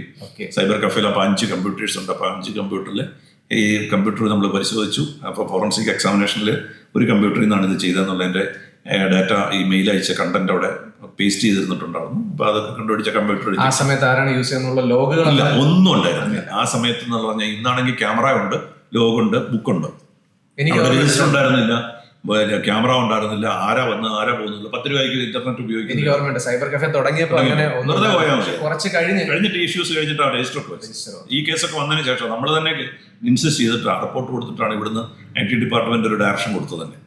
അപ്പൊ അന്ന് അതൊന്നും ഉണ്ടായിരുന്നില്ല. പക്ഷെ അതിനുശേഷം അവരുടെ കുറച്ച് ഫിസിക്കൽ ഇൻവെസ്റ്റിഗേഷൻ കൂടെ വേണ്ടി വന്നു. കാരണം ഈ കേസ് നമ്മളവിടെ ഇടിച്ച് നിൽക്കുമ്പോൾ ഈ മെയിലിന്റെ അടിയിൽ ഇയാളൊരു സ്ട്രിങ് ഒക്കെ കൊടുത്തിട്ടുണ്ടായിരുന്നു ലൈനായിട്ടൊരു IP, ഒരു ഫോൺ നമ്പർ അല്ല, ഒരു ഡേറ്റ് ഓഫ് ബർത്ത് പോലെ F26/04/July/1980 അത് കഴിഞ്ഞിട്ടൊരു IP/ പിന്നെ ഒരു TMEC/ പിന്നെ ഒരു 6 ഡിജിറ്റ് നമ്പർ, അങ്ങനെ ഒരു ഇതുണ്ടാവും. അത് പിന്നെ നമ്മളൊരു പോലീസ് ഇൻവെസ്റ്റിഗേഷന്റെ ഭാഗം ഇന്റലിജൻസ് ഉപയോഗിച്ചുകൊണ്ട് ഓരോന്നോരോന്ന് അതിനെ ഒന്നും എഴുത്തെടുത്തെടുത്ത് വെച്ച് ക്രാക്ക് ചെയ്തപ്പം ആദ്യത്തെ ഒരു ഡേറ്റ് ഓഫ് ബർത്ത് ആയിട്ട് തോന്നി 04/180. പിന്നെ നോക്കിക്കഴിഞ്ഞപ്പോഴത്തേക്കും ഒരു IP നോക്കി ട്രാക്ക് ചെയ്തപ്പോൾ കൊച്ചി വിപ്രോയിൽ ഒരു IP ആയിട്ട് കിട്ടി. പിന്നെ TMEC നമ്മൾ ട്രാക്ക് ചെയ്തപ്പോൾ ഒരു engineering college, Kakkara model engineering college ഒരു കോളേജിന്റെ ഇത് കിട്ടി. ലാസ്റ്റ് വന്നൊരു പിൻ നമ്പർ ആയിരുന്നു 6 ഡിജിറ്റ്. അപ്പൊ അതെല്ലാം കൂടെ വെച്ച് നമ്മൾ അതിനെ ഒന്ന് കോറിലേറ്റ് ചെയ്ത് വിപ്രോ ഈ മോഡൽ എഞ്ചിനീയറിംഗ് കോളേജൊക്കെ ആയിട്ട് ലിങ്ക് ചെയ്തപ്പോൾ അവിടെ പഠിച്ചുകൊണ്ടിരുന്ന ഒരു വിദ്യാർത്ഥിനിയുടെ ഈ വിപ്രോയിൽ ജോലി ചെയ്യുന്നൊരു കുട്ടിയുണ്ടെന്നുള്ള ഈ ഡേറ്റ് ഓഫ് ബർത്ത് ഉള്ളൊരു കുട്ടിയായിട്ട് എടുക്കുന്നു. അപ്പോൾ അവരെ ചോദിച്ചപ്പോൾ അവരൊക്കെ പറഞ്ഞു ഇത് അവരുടെ ഒരു സ്ഥിരമായിട്ട് ശല്യം ചെയ്തുകൊണ്ടിരുന്ന ഒരു ഓൺലൈൻ പരിചയപ്പെട്ട ഒരു സുഹൃത്തുണ്ട്. അവരുടെ ഒരു സുഹൃത്ത് അവനായിരിക്കും ഉറപ്പായിട്ട് ചെയ്തിട്ടുള്ളത്. കാരണം ഇവരെ ഇങ്ങനെ പല കാര്യത്തിൽ ടാർഗറ്റ് ചെയ്തിട്ടുണ്ട്. അപ്പം നമ്മൾ നേരെ ആളിനെ കണ്ടുപിടിച്ചു. ആളിന്റെ കമ്പ്യൂട്ടറിൽ നിന്ന് കൃത്യമായിട്ട് ഇയാൾ ചെയ്ത ഈ മെയിലും അതുപോലെ തന്നെ ഈ അഡ്രസ്സും എല്ലാം കൂടെ ഒരു വേർഡ് ഫയലിലെടുത്ത് ഡെസ്ക്ടോപ്പിലിട്ട് ഡിലീറ്റ് ചെയ്തിട്ടുണ്ടായിരുന്നു. അതെടുത്ത് പെൻഡ്രൈവിൽ കൊണ്ടുവന്നിട്ട് കഫേ കൊണ്ടിട്ടിട്ടാണ് ഇയാൾ അയച്ചത്. അപ്പൊ അത് അയാളുടെ കമ്പ്യൂട്ടറിൽ നിന്ന് പറ്റി അയാളെ അറസ്റ്റ് ചെയ്യാൻ പറ്റി. നമ്മളിപ്പോ പറഞ്ഞു വന്നതെന്ന് സാർ വളരെ എനിക്കൊന്ന് കോർപ്പറേറ്റ് ഒരു സൈഡ് നമ്മൾ പറഞ്ഞു ഗവൺമെന്റിൽ എത്രത്തോളം സൈബർ സെക്യൂരിറ്റി റിക്വയർഡ് ആണ് എന്നുള്ളൊരു കാര്യം അല്ലെ. ഇതിപ്പോ വളരെ എക്സൈറ്റിംഗ് ആണ് ആർക്കാണ് കേൾക്കുന്നത്. പലയിടത്തും അപ്പൊ ഇതിപ്പോ ഏത് മേഖല ഇപ്പൊ ഒരു ഇമെയിൽ ഇപ്പം ഒരു ഇൻസൈഡ് മെയിലൊക്കെ വരും. അപ്പൊ ആ ഇൻസൈഡ് ഒരു വരുന്ന മെയിൽ തന്നെ ഒന്ന് അനലൈസ് ചെയ്തിട്ട് സ്പൂഫ്ഡ് ആണോ അത് ട്രാക്ക് ചെയ്ത് അപ്പം ഇപ്പൊ എല്ലാത്തിനും ഇവർക്ക് പോലീസ് കേസിലേക്ക് പോലീസിന് പോകണമെന്നുണ്ടെങ്കിൽ ഒരു കേസ് വേണം. പോലീസ് ഒരു ഇൻവെസ്റ്റിഗേഷൻ നടത്തണമെന്നുണ്ടെങ്കിൽ കേസ് വേണം. കോർപ്പറേറ്റുകൾ ഒരിക്കലും പോലീസ് കംപ്ലൈന്റിലേക്ക് പോകാൻ പലപ്പോഴും താല്പര്യപ്പെടുത്തുന്നത്. കാരണം വെച്ചാൽ റെപ്യൂട്ടേഷൻ ഇഷ്യൂ ആണ്. കാരണം ഇവിടെ എപ്പോഴും ഒന്നും ഇവർക്ക് കേസാണെന്ന് പറഞ്ഞു കഴിഞ്ഞാൽ ക്ലയൻസ് അപ്രോച്ച് ചെയ്യും. അപ്പം പിന്നെ മാത്രമല്ല സാർ നേരത്തെ പറഞ്ഞ പോലെ ഫോറിനിൽ നിന്നുള്ള അറ്റാക്സ് ആയിരിക്കും. അപ്പൊ അതുകൊണ്ട് അപ്പൊ സ്വാഭാവികമായിട്ട് അവരെന്താ വെച്ചാൽ അവരൊരു ഇന്റേണൽ ഇൻവെസ്റ്റിഗേഷൻ ടീം അതിനെ എങ്ങനെ പെട്ടെന്ന് നമുക്ക് ഒന്ന് ഓവർകം ചെയ്യാം എന്നുള്ളതാണ് പലപ്പോഴും നോക്കുന്നത്. അപ്പൊ അതിന് വേണ്ടിയിട്ടുള്ള അപ്പൊ എന്താ വെച്ചാൽ പാച്ച് വേണമല്ലോ ഇമ്മീഡിയറ്റ് ആയിട്ട്. അപ്പം ഒരു സിസ്റ്റമാണ് ചെയ്തതെങ്കിൽ ആ സിസ്റ്റം മാത്രം ഐസൊലേറ്റ് ചെയ്താണ്. അപ്പൊ അത് നെറ്റ്വർക്കിൽ നിന്ന് മാറ്റി ഐസൊലേറ്റ് ചെയ്തു. അപ്പൊ അതിന്റെ ഒരു ഇൻസിഡന്റ് റെസ്പോൺസ് ടീം വേണം. ആ IR ടീമിലും ഈ സെക്യൂരിറ്റി പ്രൊഫഷൻസ് ആവശ്യമാണ്.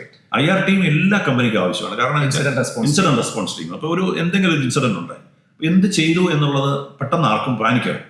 അപ്പൊ ഫയർ ഫൈറ്റേഴ്സ് പോലെയാണ്. അപ്പൊ അതിനൊരു SOP ഉണ്ടാക്കി നമുക്കൊരു സെക്യൂരിറ്റി പോളിസി വേണം. ആ ഓഫീസിനകത്ത് ഒരു പ്രോട്ടോകോൾ ഉണ്ടാവണം. അതിന് ഇവർക്ക് എംപ്ലോയീസിന് നമ്മൾ ഗ്രാജുവലായിട്ട് അതിനൊരു മോക്ക് ഡ്രില്ല് കൊടുക്കണം. അപ്പൊ ഈ ഇൻസിഡന്റ് റെസ്പോൺസ് ടീമായിട്ട് നിൽക്കുന്നവർ ഇമ്മീഡിയറ്റ് ആയിട്ട് ഈ പോലീസ് നാളെ ഒരു ഇൻവെസ്റ്റിഗേഷനിലേക്ക് പോയാൽ ആ ഇൻവെസ്റ്റിഗേഷൻ ആവശ്യമുള്ള ഡേറ്റ കീപ്പ് ചെയ്യണം. അതെ. അപ്പൊ അതുകൊണ്ടാണ് അപ്പൊ നമ്മൾ ഡേറ്റ മാനിപ്പുലേറ്റ് ചെയ്യാതെ ഇന്റഗ്രിറ്റിയോട് കൂടി ലോഗ് ഉള്ളതാണെങ്കിൽ എടുത്ത് സേഫർ സൈഡിൽ വെച്ചിട്ട് സ്ക്രീൻഷോട്ട് എടുക്കേണ്ടതാണ് എടുത്ത് വെച്ച്. അപ്പൊ അങ്ങനെ കുറെ കാര്യങ്ങൾ ചെയ്യേണ്ട കാര്യങ്ങളുണ്ട്. വളരെയധികം സാർ ഇൻട്രസ്റ്റിംഗ് ഏരിയ സാർ പറഞ്ഞു പോകുമ്പോൾ ഏതിലാണ് നമ്മൾ ഇതിലേക്ക് പോകണം എന്നുള്ള ഒരു കൺഫ്യൂഷൻ. അപ്പൊ ഇത് ഒരുപാട് മേഖലയിൽ നമുക്ക് ഇതിനകത്ത് ഇതാണ്. അപ്പം ഓരോന്നിൽ ഫോക്കസ് ചെയ്യുക. അപ്പൊ ഇൻസിഡന്റ് റെസ്പോൺസിൽ ഫോക്കസ് ചെയ്യുക. ലോഗ് അനലൈസിങ് തന്നെ ഒരു മേഖല തന്നെയാണ്. ഇപ്പം ഡിഫറെന്റ് ലോഗ്സ് ഉണ്ട്. ഇപ്പൊ നമ്മൾ തന്നെ നോക്കിക്കഴിഞ്ഞപ്പോൾ നമ്മുടെ നോർമൽ PC എടുത്താൽ തന്നെ അതിന്റെ സിസ്റ്റം ലോഗ് അതിൽ തന്നെ ഒരു 3 types ഓഫ് ലോഗ്സ് ഉണ്ട്.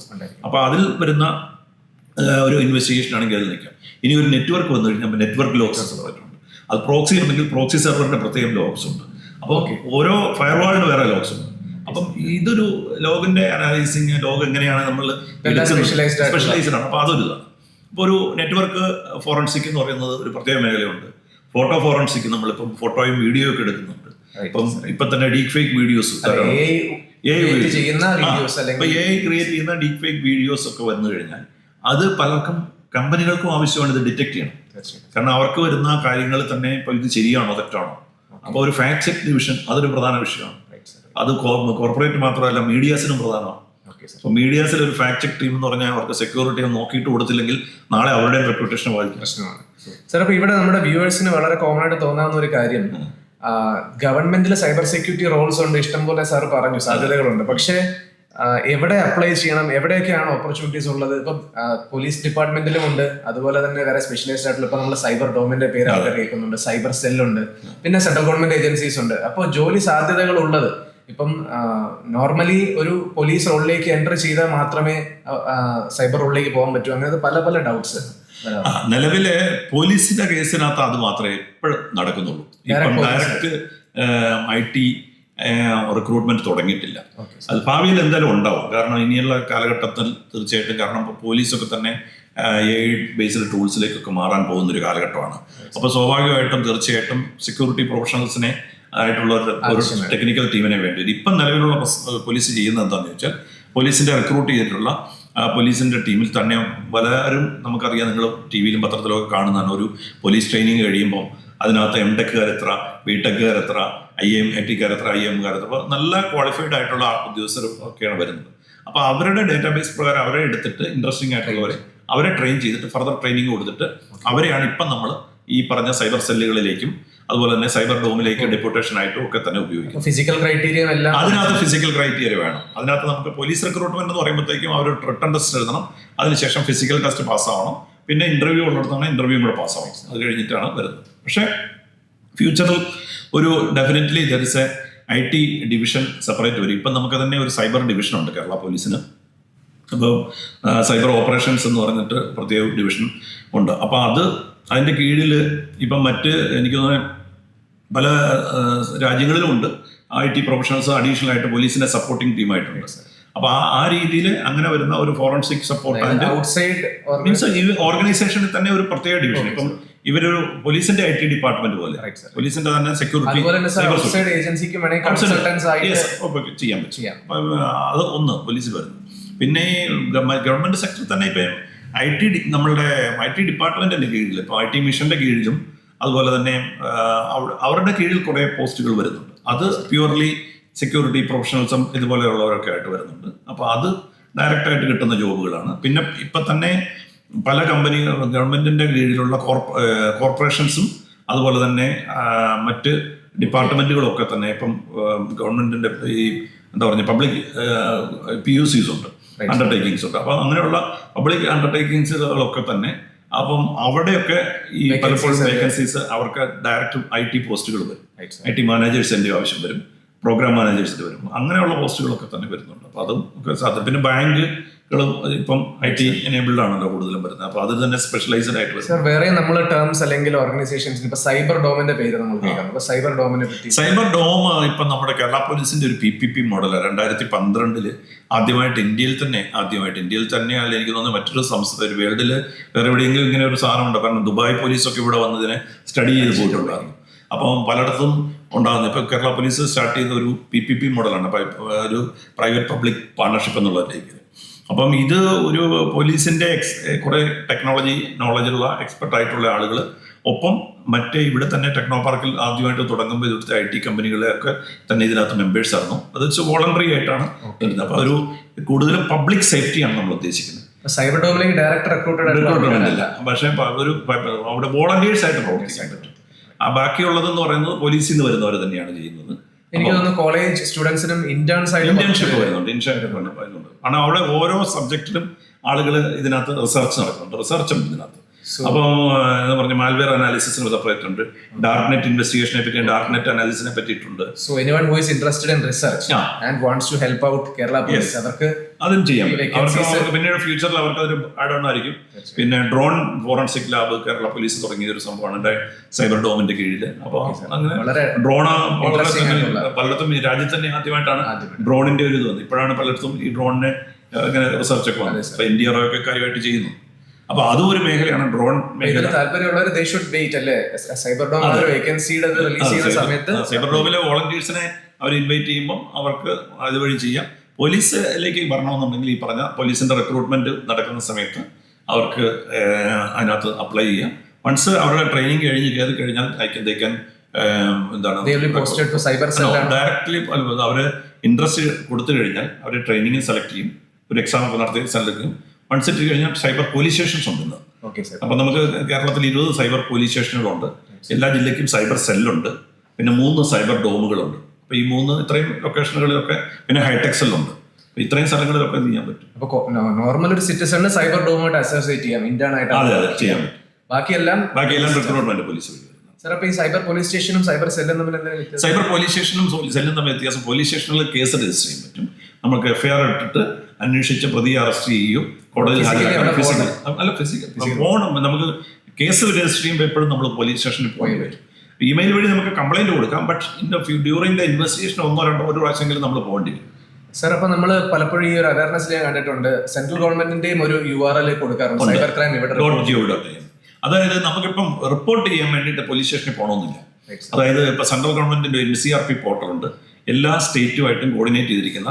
അപ്പൊ അതിന് സെൻട്രലിന്റെ കീഴിൽ I4C എന്ന് പറഞ്ഞൊരു സംവിധാനമുണ്ട്, ഇന്ത്യൻ സൈബർ കോർഡിനേഷൻ സെന്റർ.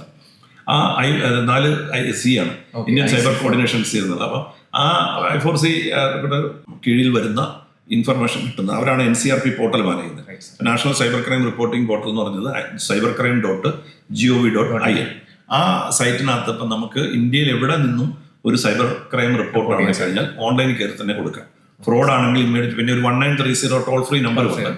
അപ്പൊ ഈ ഇതിൽ കൊടുക്കുന്ന കംപ്ലൈന്റ് അതിന്റെ നമ്മുടെ അഡ്രസ്സ് വെച്ചിട്ട് അത് ഏത് പോലീസ് സ്റ്റേഷന്റെ അങ്ങേറ്റിക്കാൻ വരും. അപ്പൊ അവിടുത്തെ ജില്ലയ്ക്ക് വന്നിട്ട് അവിടെ ജില്ലയിലെ സൈബർ പോലീസ് സ്റ്റേഷനോ അല്ലെങ്കിൽ അവർ DCRBയിൽ ആദ്യം വന്ന ശേഷം സൈബർ പോലീസ് സ്റ്റേഷനിലേക്ക്. അപ്പൊ എന്തായിരിക്കും സാർ റെക്കമെൻഡ് ചെയ്യുന്നത്? ആദ്യം തന്നെ സൈബർ സ്റ്റേഷനിൽ പോയി റിപ്പോർട്ട് ചെയ്യുന്നത് നമ്മൾ എപ്പോഴും നമുക്ക് ഇമ്മീഡിയറ്റ് കാരണം പലപ്പോഴും നമുക്ക് എമർജൻസി ആയിട്ട് NCRP തന്നെ ചെയ്യുന്നുണ്ട്. എപ്പോഴും ഫസ്റ്റ് നമ്മൾ NCRP ചെയ്യണം. ചെയ്ത് കഴിഞ്ഞിട്ട് പോലീസ് സ്റ്റേഷനിൽ നമുക്ക് അടുത്ത കോൾ വന്നോളൂ. അപ്പൊ നമ്മൾ പോലീസ് സ്റ്റേഷൻ പിന്നെ നമുക്കൊരു വലിയ മേജർ പൈസ ഒക്കെ ആണെന്നുണ്ടെങ്കിൽ ഇമ്മീഡിയറ്റ് ആയിട്ട് പോലീസ് സ്റ്റേഷനിൽ കൂടെ പോകുന്നതാണ് സേഫ്. അതുപോലെ തന്നെ സാർ വേറൊരു ഓർഗനൈസേഷൻ നമ്മൾ സർട്ടിൻ എന്ന് പറയുന്നത് ഇപ്പൊ ഒരു നമ്മളുടെ ഇപ്പം ഈ സൈബർ ഡോം എന്തിനാണ് നമ്മൾ പബ്ലിക്കിന്റെ സേഫ്റ്റിക്ക് വേണ്ടിയിട്ട് തയ്യാറാക്കി എന്ന് പറഞ്ഞ പോലെ അതിന് മുമ്പേ ഉള്ളതാണ്. അത് എല്ലാ രാജ്യങ്ങൾക്കും ഉണ്ട് certain, computer emergency response team എന്ന് പറയുന്നത്. അപ്പൊ അത് സെർട്ട് ഇന്ത്യയുടെ ചുരുക്കപ്പേരായിട്ടാണ് സെർട്ട് I എന്ന് പറയുന്നത്. അപ്പൊ സെർട്ട് US ഉണ്ട്, that means that computer emergency team US ആണ്. സെർട്ട് ഓസ്ട്രേലിയ ഉണ്ട്, സെർട്ട് UK ഉണ്ട്. അപ്പൊ ഓരോ കൺട്രിക്കും കമ്പ്യൂട്ടർ എമർജൻസി റെസ്പോൺസ് ടീം. സ്റ്റേറ്റിനും ഉണ്ടോ? ഇപ്പൊ സ്റ്റേറ്റിന് കേരളത്തിലുണ്ട്, പക്ഷെ പല എനിക്ക് തോന്നുന്നു വേറെ തെലങ്കാനയോ മറ്റോ തുടങ്ങിയിരിക്കാം. ബാക്കി പല സ്റ്റേറ്റ് തുടങ്ങിയിട്ടില്ല. കേരളം 2010 സെർട്ട് കേരള തുടങ്ങിയതാണ്. എനിക്ക് എല്ലാത്തിലും കേരളമാണ്. പക്ഷെ അപ്പൊ ഞങ്ങളൊക്കെ അന്ന് ഈ സൈബർ ഹൈടെക് സെല്ലൊക്കെ തുടങ്ങിയ ശേഷം നമ്മുടെ അന്നത്തെ ഒരു ഉണ്ടായിരുന്നു സെർട്ട് എന്ന് പറഞ്ഞൊരു കൊണ്ട്. അപ്പോൾ അന്നത്തെ 2010 തന്നെ സെർട്ട് കേരള ഇപ്പൊ IT മിഷന്റെ അവരുടെ കൂടെ തന്നെ സെർട്ട് കേരള ഉണ്ട്. അപ്പൊ ഏതെങ്കിലും IT ഇത് അഡ്വൈസറി ഇപ്പൊ അവർ ഈ വെബ്സൈറ്റ് ഒക്കെ മോണിറ്റർ ചെയ്യുന്നുണ്ട്, മീൻസ് എക്സാമിൻ ചെയ്യുന്നുണ്ട്, VAT ചെയ്തിട്ട് ഏതെങ്കിലും ഗവൺമെന്റ് ഡിപ്പാർട്ട്മെന്റിന്റെ സിസ്റ്റത്തിനോ അല്ലെന്നുണ്ടെങ്കിൽ വെബ്സൈറ്റിനോ ഇഷ്യൂ ഉണ്ടെങ്കിൽ അവർ അലേർട്ട് കൊടുക്കും. അപ്പം അവർ ഇമ്മീഡിയറ്റ് ആയിട്ട് തന്നെ നമ്മളെ അലേർട്ട് ചെയ്യിച്ചു. അവിടെയും ഒരു കരിയർ ഓപ്പർച്യൂണിറ്റി ഉണ്ട്. ഇന്റേൺഷിപ്പ് ഉണ്ട്, അവിടെ സെർട്ട് കേരള പോസ്റ്റുകളും സെർട്ട് ഇന്ത്യയും അതുപോലെ തന്നെ സെൻട്രൽ ഗവൺമെന്റിന്റെ കീഴിലാണ് പ്രവർത്തിക്കുന്നത്. അവിടെയും ഈ പറഞ്ഞ പോലെ ഇന്റേൺഷിപ്പ് അവർക്ക് കുറച്ചുകൂടെ നമുക്ക് അഡ്വാൻസ്ഡ് ആയിട്ട് ജോലി ഇവിടുന്ന് കേരളത്തിൽ നിന്നൊക്കെയുള്ള മലയാളികളെ സെർട്ടിന് ജോലി ചെയ്യുന്നുണ്ട്. അതുപോലെ സീഡാക്കിലും കുറച്ച് ഇതുപോലെ സൈബർ സെക്യൂരിറ്റിയുടെ കേരളത്തിലെ സൈബർ സെക്യൂരിറ്റി ആൻഡ് സൈബർ ഫോറൻസിക്കിലെ ഒരു പൈനിയേഴ്സ് ആണ് സിഡാക് എന്ന് പറഞ്ഞത്. അത് പ്രത്യേകിച്ച് സിഡാക് ട്രിവാൻഡ്രം. ഇന്ത്യയിൽ ആദ്യമായിട്ട് ഒരു ഇൻഡിജിനസ് ആയിട്ട് സൈബർ ഫോറൻസിക് ടൂൾ ഡെവലപ്പ് ചെയ്ത സിഡാക്കാണ്. നമുക്ക് നിലവിൽ ഈ സൈബർ ഫോറൻസിക് പലയിടത്തും നേരത്തെ ഉണ്ടെങ്കിലും അതിൽ വിദേശ ടൂളുകൾ മാത്രമാണ് ഇവിടെ ഉണ്ടായിരുന്നത്. അപ്പം ഈ കൂടുതലും US ബേസിലും ഇസ്രായേലും അതുപോലെ തന്നെ റഷ്യ അങ്ങനെയൊക്കെ പുറത്തുനിന്നുള്ള ടൂളുകൾ വിലപിടിപ്പുള്ളതാണ്. അപ്പോൾ അത്തരം ടൂളുകൾക്ക് സിമിലർ ആയിട്ടുള്ള എന്നാൽ വില കുറഞ്ഞിട്ടുള്ള ടൂളുകളാണ് ഇവിടെ സിഡാക് ഡെവലപ്പ് ചെയ്തിട്ടുള്ളത്. അതിൽ ഡിസ്ക് ഫോറൻസിക് ഉണ്ട്, നെറ്റ്വർക്ക് ഫോറൻസിക് ഉണ്ട്, മൊബൈൽ ഫോറൻസിക് ഉണ്ട്, അങ്ങനെ ഓരോന്നിന്റെ ആയിട്ടുള്ള ഫോറൻസിക്. വളരെ ബിഗിനർ ആയിട്ടുള്ള ഒരാൾക്ക് ഈ സൈബർ സെക്യൂരിറ്റിയും സൈബർ ഫോറൻസിക്സും വ്യത്യാസം എന്ന് പറഞ്ഞാൽ സൈബർ സെക്യൂരിറ്റി എന്ന് പറയുമ്പോഴത്തേക്കും നമ്മൾ സൈബർ ഇടങ്ങളിൽ ഉണ്ടാകുന്ന ഒരു സെക്യൂരിറ്റി ബ്രീച്ചസ്, ഇപ്പം ഉദാഹരണത്തിന് പറഞ്ഞാൽ ഒരു ഡേറ്റ ബ്രീച്ച് ഉണ്ടാകും. അപ്പോൾ എങ്ങനെയാണ് ഡേറ്റ ബ്രീച്ച് ഉണ്ടായത്? ആദ്യം നമ്മൾ അതിനൊരു എങ്ങനെയാണെന്ന് ഫസ്റ്റ് നമ്മൾ അതിനെ മിറ്റിഗേറ്റ് ചെയ്യുക. അപ്പോൾ അതിനെ നമുക്കതൊന്ന് പാച്ച് ചെയ്തിട്ട് തിരക്കിനൊന്നും. അപ്പോൾ അതുപോലെ തന്നെ ഒരു ഇൻവെസ്റ്റിഗേഷൻ നടത്തണമെങ്കിൽ അതിനെ സംബന്ധിച്ച് അനലൈസ് നടത്തിയിട്ട്, അപ്പോൾ ഇത് നാളെ ഇപ്പം നമ്മളൊരു മിനിമം പറയും ഒരു നെറ്റ്വർക്ക്, ആ നെറ്റ്വർക്ക് നമ്മളൊരു ഓപ്പൺ പോർട്ടിനെ പറ്റി പറയും, ഒരു പോർട്ട് ഓപ്പൺ ആയിട്ട് കിടക്കുന്നു. അപ്പോൾ അതൊരു വളറബിലിറ്റിയാണ് അതിനെ തുറന്നെടുക്കുന്നത്. അപ്പം നമ്മൾ അങ്ങനെ, അല്ലെങ്കിൽ നമ്മുടെ വീക്ക് പാസ്വേഡ് ഉണ്ടായിരിക്കും, പാസ്വേഡ് പോളിസി തന്നെ വീക്ക് പാസ്വേഡ് ആയിരിക്കും. എംപ്ലോയീസ് USB അല്ലെങ്കിൽ തേർഡ് പാർട്ടി ഗാഡ്ജറ്റ്സ് അവിടെ ഉപയോഗിക്കുന്ന ഒരു ഇൻസ്റ്റിറ്റ്യൂഷൻ ആവാം. അപ്പോൾ ഇതൊക്കെ അവിടെ ഒരു സെക്യൂരിറ്റി ബ്രീച്ചിനുള്ള പ്രോസസ്സാണ്. അതുപോലെ സെക്യൂരിറ്റി ആക്സസ് ഇല്ലാത്ത ടൈൽ ഗേറ്റിംഗ് ഉണ്ടാവുന്ന. അപ്പം ഇങ്ങനെ സൈബർ സെക്യൂരിറ്റി വിഷനിൽ നമ്മുടെ ഡേറ്റ സെക്യൂരിറ്റി വരും, ഇൻഫർമേഷൻ സെക്യൂരിറ്റി വരും, ഒരു വലിയ മേഖലയാണ്. അതിനകത്ത് പക്ഷേ സൈബർ ഫോറൻസിക് എന്ന് പറയുന്നത് ഇറ്റ്സ് ടോട്ടലി ഡിഫറെന്റ് ആണ്. ഇറ്റ്സ് മീൻസ് ഇറ്റ്സ് എ ഇൻവെസ്റ്റിഗേഷനിലേക്ക് പോവുകയാണ്. ഫോറൻസിക് എന്ന് പറയുമ്പോഴത്തേക്കും ആ വാക്കിന്റെ അർത്ഥം തന്നെ, ഫോറൻസിക് എന്ന് പറഞ്ഞു കഴിഞ്ഞാൽ സയൻസ് ഫോർ ദ കോർട്ട് എന്ന് പറയുന്നത്. അതായത് കോടതിയിൽ പോകുന്ന അവസരത്തിൽ നമ്മളൊരു ഫോറൻസിക് എക്സാമിനേഷൻ നടത്തി കോടതിക്ക് മനസ്സിലാകുന്ന രീതിയിൽ റിപ്പോർട്ട് കൊടുക്കും. അപ്പം നമുക്ക് ഫോറൻസിക്കിന്റെ കീഴിൽ ഒരുപാട് ബ്രാഞ്ചസ് ഉണ്ട്. ഇപ്പോൾ forensic medicine, forensic biology, forensic serology, forensic ballistic, forensic physics. അപ്പോൾ ഇങ്ങനെ ഡിഫറെന്റ് ഫോറൻസിക് ഡിപ്പാർട്ട്മെന്റ്സ് ഉണ്ട്.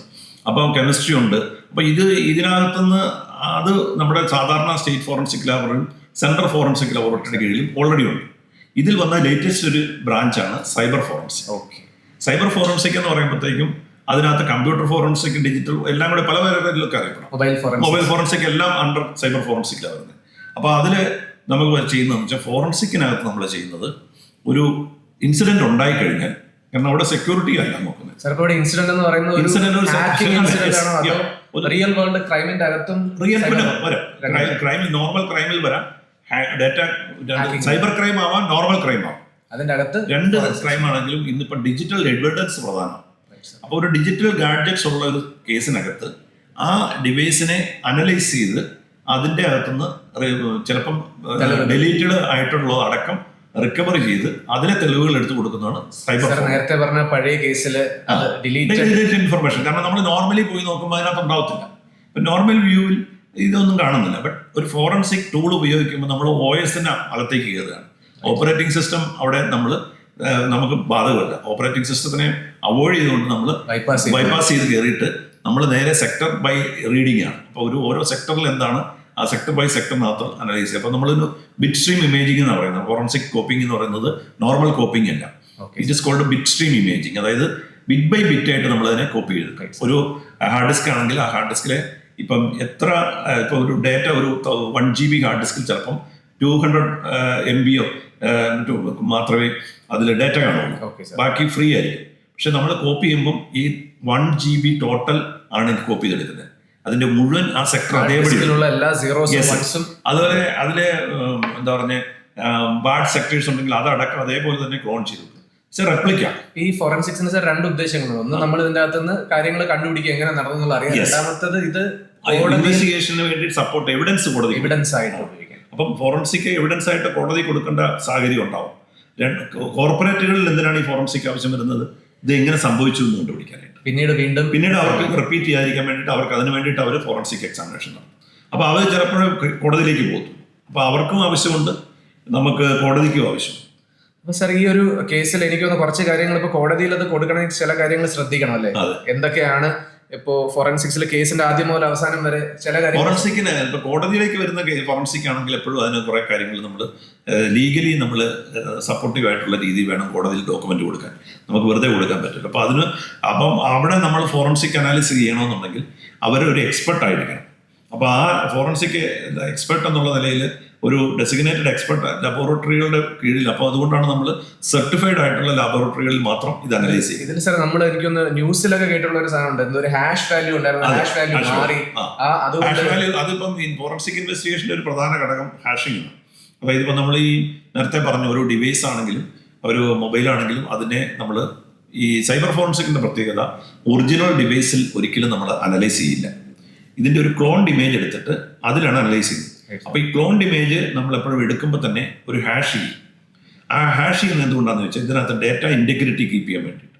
ഏതെങ്കിലും അവസരത്തിൽ മറ്റൊരാൾ കയറി ഇതിനകത്ത് ഒരു ചെറിയ ഒരു കുത്ത കോമ ഇട്ട് കഴിഞ്ഞാൽ ഈ ഹാഷ് നമ്മൾ എടുത്ത ക്ലോൺഡ് ഇമേജ് എടുത്തു, അതിന്റെ ഒരു ഹാഷ് വാല്യൂ ക്രിയേറ്റ് ചെയ്തു, ഫോറൻസിക് ലാബിലേക്ക് കൊടുക്കുന്നു. ഫോറൻസിക് ലാബ് അത് വീണ്ടും ഹാഷ് ചെയ്ത് നോക്കുമ്പോൾ ഈ വാല്യൂ കറക്റ്റ് ആണെങ്കിൽ there is no data manipulation, അല്ലെന്നുണ്ടെങ്കിൽ ദർ ഇസ് എ ഡേറ്റ. ഇവിടെ എനിക്കൊന്ന് സാർ ഫോറൻസിക്സിൽ വേറൊരു ടൈം പറയുന്നത് chain of custody. Chain of custody പ്രധാനം എന്ന് പറയുന്നത് നമ്മളിപ്പോൾ ആരൊക്കെയാണ് ഇത് കൈകാര്യം ചെയ്യുന്നത്. അവിടെയാണ് ഇൻസിഡന്റ് റെസ്പോൺസിന്റെ അകത്ത് മുതൽ ഫസ്റ്റ് സ്റ്റെപ്പ്. അതായത് ഇപ്പം നമ്മൾ IR team, incident response team, അവരാദ്യം വന്ന് നോക്കുന്നു. അപ്പോൾ അവരത് ഡോക്യുമെന്റ് ചെയ്യണം. അതുകൊണ്ടാണ് പറഞ്ഞത് ട്രെയിൻഡ് ആയിട്ടുള്ളവർ വേണം IR ചെയ്യാൻ.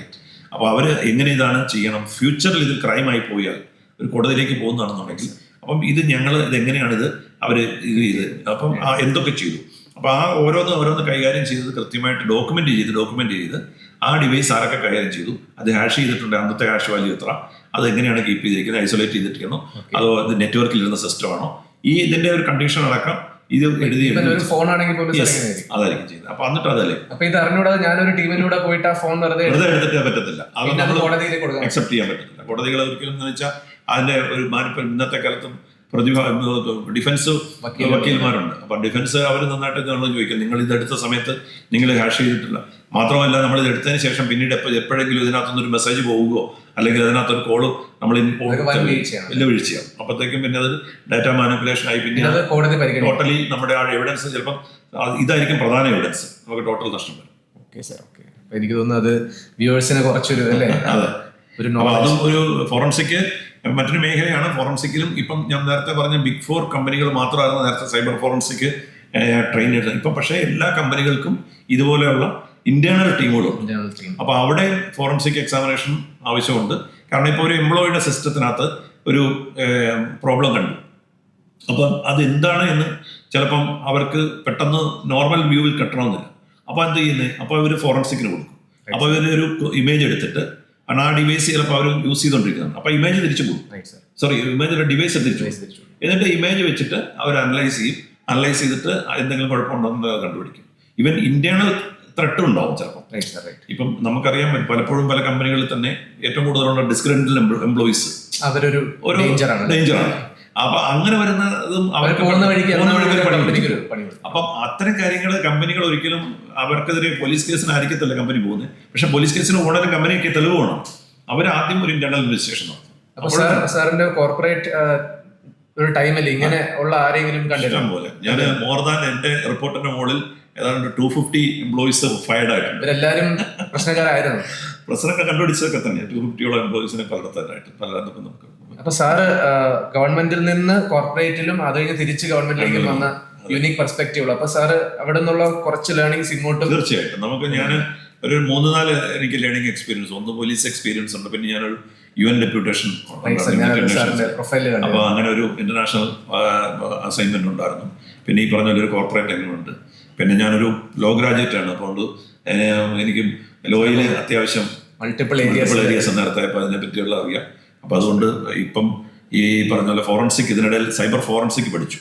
സോ അതുകൊണ്ട് സൈബർ ഫോറൻസിക് എങ്ങനെയാണ് കൈകാര്യം ചെയ്യുന്നത്. ഇപ്പം പോലീസായല്ല ആക്ച്വലി ഫോറൻസിക് ചെയ്യേണ്ടത് ഫോറൻസിക് സയൻസ് ലബോറട്ടറിക്കാരാണ്. കാരണം എന്ന് വെച്ചാൽ ലീഗലി അവരാണ് കോടതിയിൽ റിപ്പോർട്ട് കൊടുക്കാൻ പറ്റും, സർട്ടിഫൈ ചെയ്യണം. അപ്പോൾ പോലീസിനെ ഒരിക്കലും കോടതി സർട്ടിഫിക്കേഷൻ വിശ്വസിക്കത്തില്ല. പോലീസ് കൊടുക്കുന്ന മൊഴിയൊക്കെ പോലീസ് ഇൻവെസ്റ്റിഗേഷൻ പോലീസ് എപ്പോഴും ബയസ്ഡാണെന്ന് പറയും. ബയസ്ഡല്ല, പക്ഷെ അത് ഇന്ത്യൻ നിയമം അങ്ങനെ വെച്ചിരിക്കുന്നത്. ഇപ്പൊ പോലീസിന്റെ മുമ്പിൽ ഒരാളൊരു മൊഴി പറഞ്ഞാൽ ആ പറയുന്ന മൊഴി കോടതിയിൽ വീണ്ടും അതുപോലെ പറഞ്ഞാൽ മാത്രമേ കോടതി അക്സെപ്റ്റ് ചെയ്യൂ. പോലീസിന് കൊടുത്ത കൺഫഷൻ അതേപോലെ കോടതി വന്ന് പറയണം. അപ്പൊ പോലീസ് എഴുതി കൊണ്ട് കൊടുത്തപ്പം നാളെ അയാൾക്ക് വേണേൽ റിട്രാക്ട് ചെയ്യാം. ഞാൻ എന്നോട് പോലീസ് ചോദിച്ചപ്പോൾ പേടിപ്പിച്ച് പറഞ്ഞെന്നൊക്കെ പറയും. പക്ഷെ കോടതിയിൽ അതുപോലെ പറഞ്ഞതാണ്. അപ്പൊ അതുപോലെ പോലീസ് ഫോറൻസിക് എക്സാമിനേഷൻ നടത്താൻ പോലീസിന് നിലവിലുള്ള നിയമത്തിൽ അധികാരമില്ല. അപ്പൊ എന്താ ചെയ്യണം, അപ്പൊ നമ്മൾ ഫോറൻസിക് എക്സാമിനേഷൻ കൊടുക്കുന്നത് ലബോറട്ടറീസിലാണ് ഈവൻ ഒരു എക്സ്റ്റേണൽ External എക്സ്പേർട്ടിന് വേണമെങ്കിലും കൊടുക്കാം. പക്ഷേ നമ്മളപ്പം നമുക്ക് വേറൊരു ഗുണമെന്ന് പറഞ്ഞു കഴിഞ്ഞാൽ നമുക്ക് ഫോറൻസിക് അറിയാമെങ്കിൽ നമ്മുടെ സൈബർ സെല്ലും സൈബർ ഡോമോ അല്ലെങ്കിൽ നമുക്ക് സൈബർ ഫോറൻസിക് അറിയാവുന്നവരുണ്ടെങ്കിൽ നമ്മളെന്ത് ചെയ്യുന്നു വെച്ചാൽ ഈ ഫോറൻസിക് എക്സാമിനേഷന് കൊടുക്കുന്ന ഹാർഡ് ഡിസ്കിന്റെ ഒരു കോപ്പി ഇമേജിങ് മേടിക്കും. അത് കോടതിയുടെ പെർമിഷനോടുകൂടി തന്നെ മേടിക്കും. എന്നിട്ട് ആ ഇമേജ് നമ്മുടെ ടൂൾസ് വെച്ച് നമുക്ക് അനലൈസ് ചെയ്യുമ്പോൾ നമുക്ക് പെട്ടെന്ന് നമ്മുടെ ഇൻവെസ്റ്റിഗേഷൻ കണ്ടിന്യൂ ചെയ്യാൻ പറ്റും. So then forensic report original report കോടതിയിൽ നിന്ന് വരികയും ചെയ്യും. So that the way we can continue. So forensic knowledge, ഒരു കോർപ്പറേറ്റ് നോളജും പിന്നെ ഒരു ഇൻവെസ്റ്റിഗേഷൻ സ്കില്ലും എല്ലാം കൂടെ നമുക്കൊരു ലീഗൽ ബാക്ക്ഗ്രൗണ്ടും ഒക്കെ ഉള്ളതുകൊണ്ടൊരു കുറെ. സാർ ഇപ്പൊ ഇത്ര നാളായിട്ട് സൈബർ സെക്യൂരിറ്റിയെ നിരീക്ഷിക്കുകയാണ്. അപ്പൊ അതില് ഇന്ന് എന്താണ് സാറിന്റെ ഒരു സൈബർ ക്രൈം അതിന്റെ ഒരു കാഠിന്യം അല്ലെങ്കിൽ സീരിയസ്നെസ് കൂടി വരികയാണോ അതോ നമ്മൾ എങ്ങനെയാണ്? ക്രൈം കൂടി വരുമോ? അതിന് സംശയമൊന്നുമില്ല, ക്രൈം കൂടി വരുവാണ്. പക്ഷെ ഇവിടെ എല്ലാം എനിക്ക് പറയാനുള്ളത് നമ്മൾ ഏറ്റവും കൂടുതൽ കണ്ടിരിക്കുന്നത് നമ്മുടെ സൈബർ സെക്യൂരിറ്റി എത്ര ടെക്നോളജി ഉപയോഗിച്ചാലും ഏറ്റവും വീക്ക് ചെയ്യുന്നതെന്ന് പറഞ്ഞാൽ ഹ്യൂമനാണ്. നമ്മുടെ ഏത് ഓർഗനൈസേഷൻ, എത്ര സ്ട്രോങ് ഓർഗനൈസേഷൻ ആയിക്കോട്ടെ, ഏറ്റവും വേൾഡ് ക്ലാസ് എംപ്ലോയീസ് അല്ലെങ്കിൽ ടെക്നോളജി യൂസ് ചെയ്യുന്നതാണെങ്കിലും അവിടെ ഒരു വീക്ക് എംപ്ലോയി ഉണ്ടെങ്കിൽ ഹ്യൂമൻ എറേഴ്സ് ആണ്. അപ്പം അവിടെ ഒരു ഹ്യൂമൻ, നമ്മളെപ്പോഴും പറയാറുണ്ട്, ആ ഹ്യൂമൻ ചെയിനെ നമ്മളെപ്പോഴും ഒന്ന് അവയർനെസ് കൊടുക്കും. പല നെഗ്ലിജൻസ് ആയിരിക്കും ചിലപ്പോൾ. വീക്ക് എന്ന് പറയുമ്പോൾ സാർ അതിനകത്ത് ചിലപ്പോൾ നല്ല മനുഷ്യരായിരിക്കും, പെട്ടെന്ന് വിശ്വസിക്കുന്ന. സോഷ്യൽ എഞ്ചിനീയറിംഗ് എന്ന് പറഞ്ഞാൽ ഭയങ്കര ഈ സൈബർ ക്രിമിനൽസ് ചെയ്യുന്ന ഏറ്റവും വലിയ ടെക്നിക്സ് ആണ് സോഷ്യൽ എഞ്ചിനീയറിംഗ്. അപ്പം നമ്മളൊരു കോടിയിലായിട്ട് സംസാരിച്ച് നമ്മളെ അടുത്ത് നിന്ന് അറിയാതെ അവർ വലിയ ഡേറ്റ എടുത്തുകൊണ്ട് പോകുന്നു. അതല്ലെന്നുണ്ടെങ്കിൽ ഒരു വിഷിംഗ് കോളുകളായിരിക്കും വരുന്നത്. അപ്പം അവർ ചിലപ്പോൾ നമ്മളിപ്പോൾ ഒരു എംപ്ലോയി തന്നെ ഇപ്പോൾ ഒരു ലോഗ് മറ്റേ ടിക്കറ്റ് റേസ് ചെയ്തിരിക്കാം, അവരുടെ സിസ്റ്റത്തിന് എന്തോ ഒരു ഇഷ്യൂ ഉണ്ടായി. അപ്പോൾ അവരുടെ സാധാരണ മിക്കവാറും അവരുടെ കോർപ്പറേറ്റീവ് പലപ്പോഴും ഇത് ഇപ്പം മൈക്രോസോഫ്റ്റിൻ്റെ ആണെങ്കിൽ അവരുടെ ടീമായിരിക്കും. അതല്ലെന്നുണ്ടെങ്കിൽ ഏതെങ്കിലും സെക്യൂരിറ്റി സ്ഥിരമായിട്ട് ഇവർക്ക് ചെയ്യുന്നുണ്ട്. അപ്പോൾ ആ സെക്യൂരിറ്റിയിൽ അവർ സാധാരണ ഒരു ടിക്കറ്റ് ലോഗിൻ ചെയ്യണം. അപ്പോൾ ടിക്കറ്റ് റേസ് ചെയ്തിട്ടു. അപ്പം സ്വാഭാവികമായിട്ട് ഇവർക്ക് കോള് വരും, നിങ്ങൾ ചെയ്യുന്ന ഇത് ഇവരുടെ സിസ്റ്റത്തിന് എന്തോ ഒരു ഇഷ്യൂ ഉണ്ട്, അപ്പോൾ അത് കറക്റ്റ് ചെയ്യാൻ വേണ്ടി അവരുടെ നിന്ന് കൊള്ളും. മിക്കവാറും റിമോട്ട് ലോഗിനാണ് വരുന്നത്. റിമോട്ട് ലോഗിനിലാണ് ഇതൊക്കെ ചെയ്യുന്നത്. അപ്പോൾ ഈ ടിക്കറ്റ് റൈസ് ചെയ്ത മെയിൻ ടൈമിൽ തന്നെ ചിലയിടത്തുനിന്ന് ഇവരെ പ്രിട്ടൻഡ് ചെയ്യുന്ന ഒരു ഫിഷിംഗ് കോൾ വരും. ഇവർ വിചാരിക്കും നമ്മൾ ഓൾറെഡി ടിക്കറ്റ് റൈസ് ചെയ്തു, അപ്പോൾ ലോഗിൻ കൊടുക്കാൻ പറ്റും. ഇവർ റിപ്പോർട്ടിൽ എനിഡെസ്കോ ടീം വ്യൂറോ എന്തെങ്കിലും റിമോട്ട് ലോഗിൻ കൊടുക്കുന്നു, ആക്സസ് കൊടുക്കുന്നതോടുകൂടി അവരവിടെ നിന്ന് ഇത് നോക്കുന്നതിനിടയിൽ കൂടെ ഇവരുടെ സിസ്റ്റത്തിന്റെ കൺട്രോൾ കിട്ടി അവിടെ കയറും. ഇവരറിയുന്നില്ല, അവർ പാച്ച് ചെയ്ത് പോയെന്നുണ്ട്. ഇത് വേണം നമുക്കൊന്ന് എലാബറേറ്റ് ഇല്ല, എന്താണ് ഈ ടീം വ്യൂവർ, എന്താണ് ഏറ്റവും കൂടുതൽ നമ്മൾ ശ്രദ്ധിക്കേണ്ടത്. ഇപ്പം അത് ടെക്നോളജി കമ്പനി മാത്രമല്ല, ഇപ്പം നിങ്ങൾക്ക് ഏറ്റവും കൂടുതൽ എല്ലാവരുടെയും ഫോണിലേക്ക് വരുന്ന പല മെസ്സേജാണ്. പരിവാഹൻ സൈറ്റിൽ നിന്ന് നിങ്ങൾക്ക് ഫൈനുണ്ട്, വണ്ടിക്ക് ഫൈനുണ്ടെന്ന് പറഞ്ഞ് പലർക്കും വരാറുണ്ട്. അതല്ലെന്നുണ്ടെങ്കിൽ KYC അപ്ഡേറ്റ് ചെയ്തിട്ടില്ല, SBI എന്ന് വരുന്നു. അതല്ല BSNLന്റെ ഫോൺ ഇന്ന് സിം കട്ടാവും.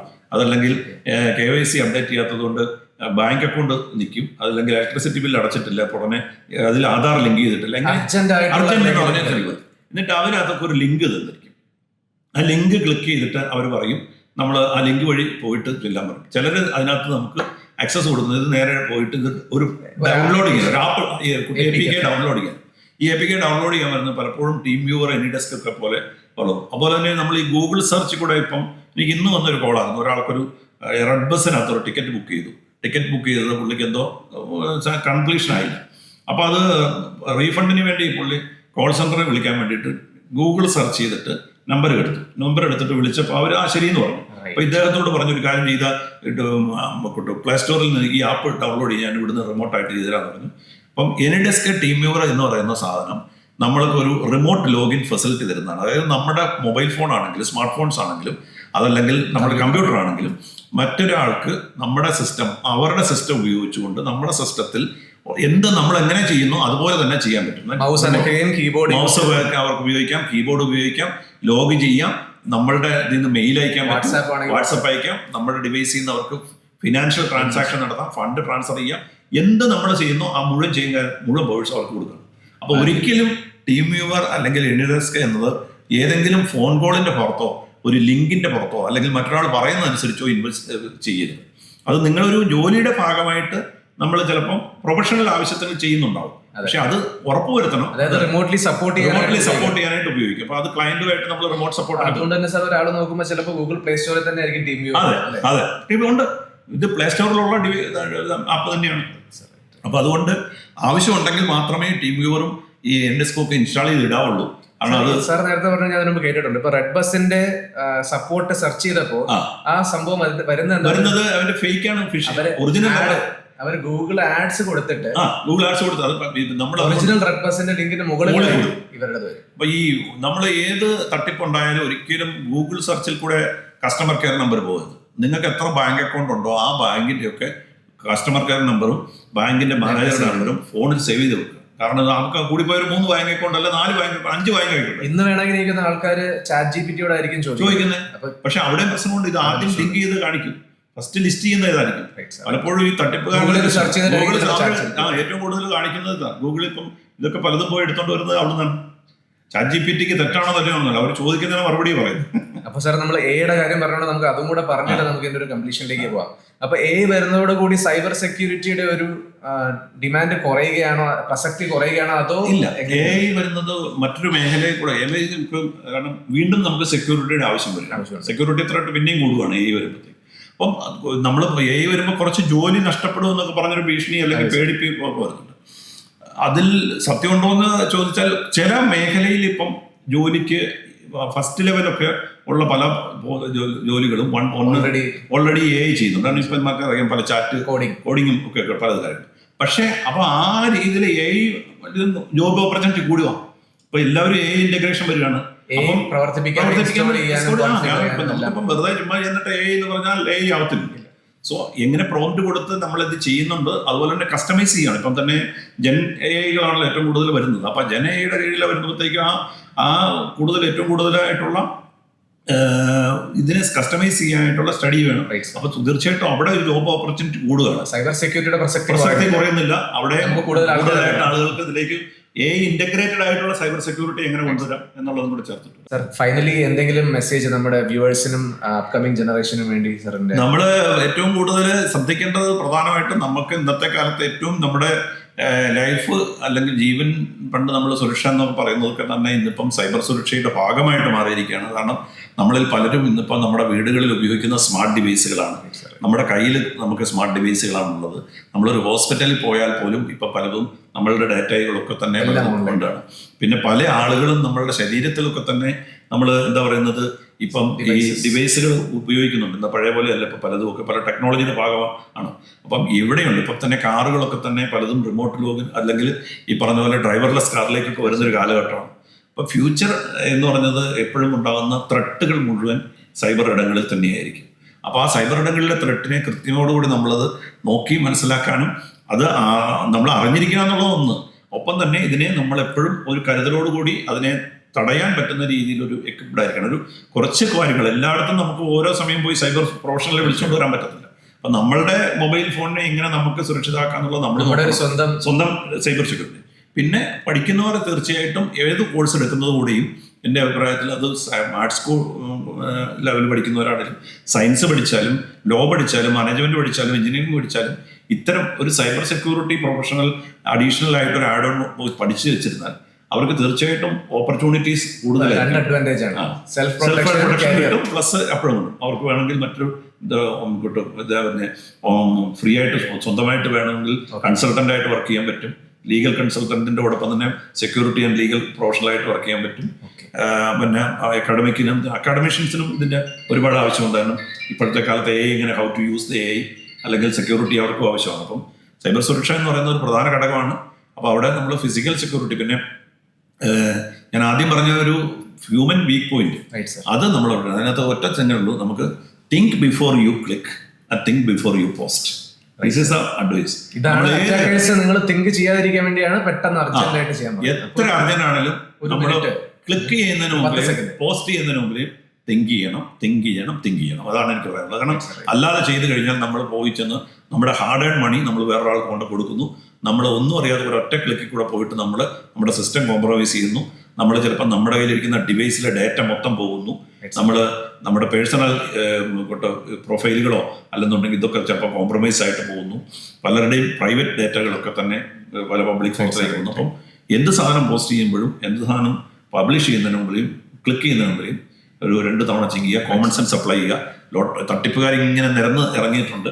അപ്പോൾ അവരെ നമ്മൾ അവരുടെ മുന്നിൽ കൊണ്ട് തലവെച്ച് കൊടുക്കുക. Right sir, thank you sir. ഇത്രയും നേരം നമ്മുടെ അടുത്ത് സാറിന്റെ ഒരു എക്സ്പെർട്ടീസ് എന്നും എക്സ്പീരിയൻസ് എന്നുള്ള ഇത്രയും കാര്യങ്ങൾ എനിക്ക് തോന്നുന്നു വളരെ യൂസ്ഫുൾ ആയിട്ടുള്ള കാര്യങ്ങൾ ഷെയർ ചെയ്തതിന് വളരെ വളരെ നന്ദി sir. Thank you so thank much. You sir.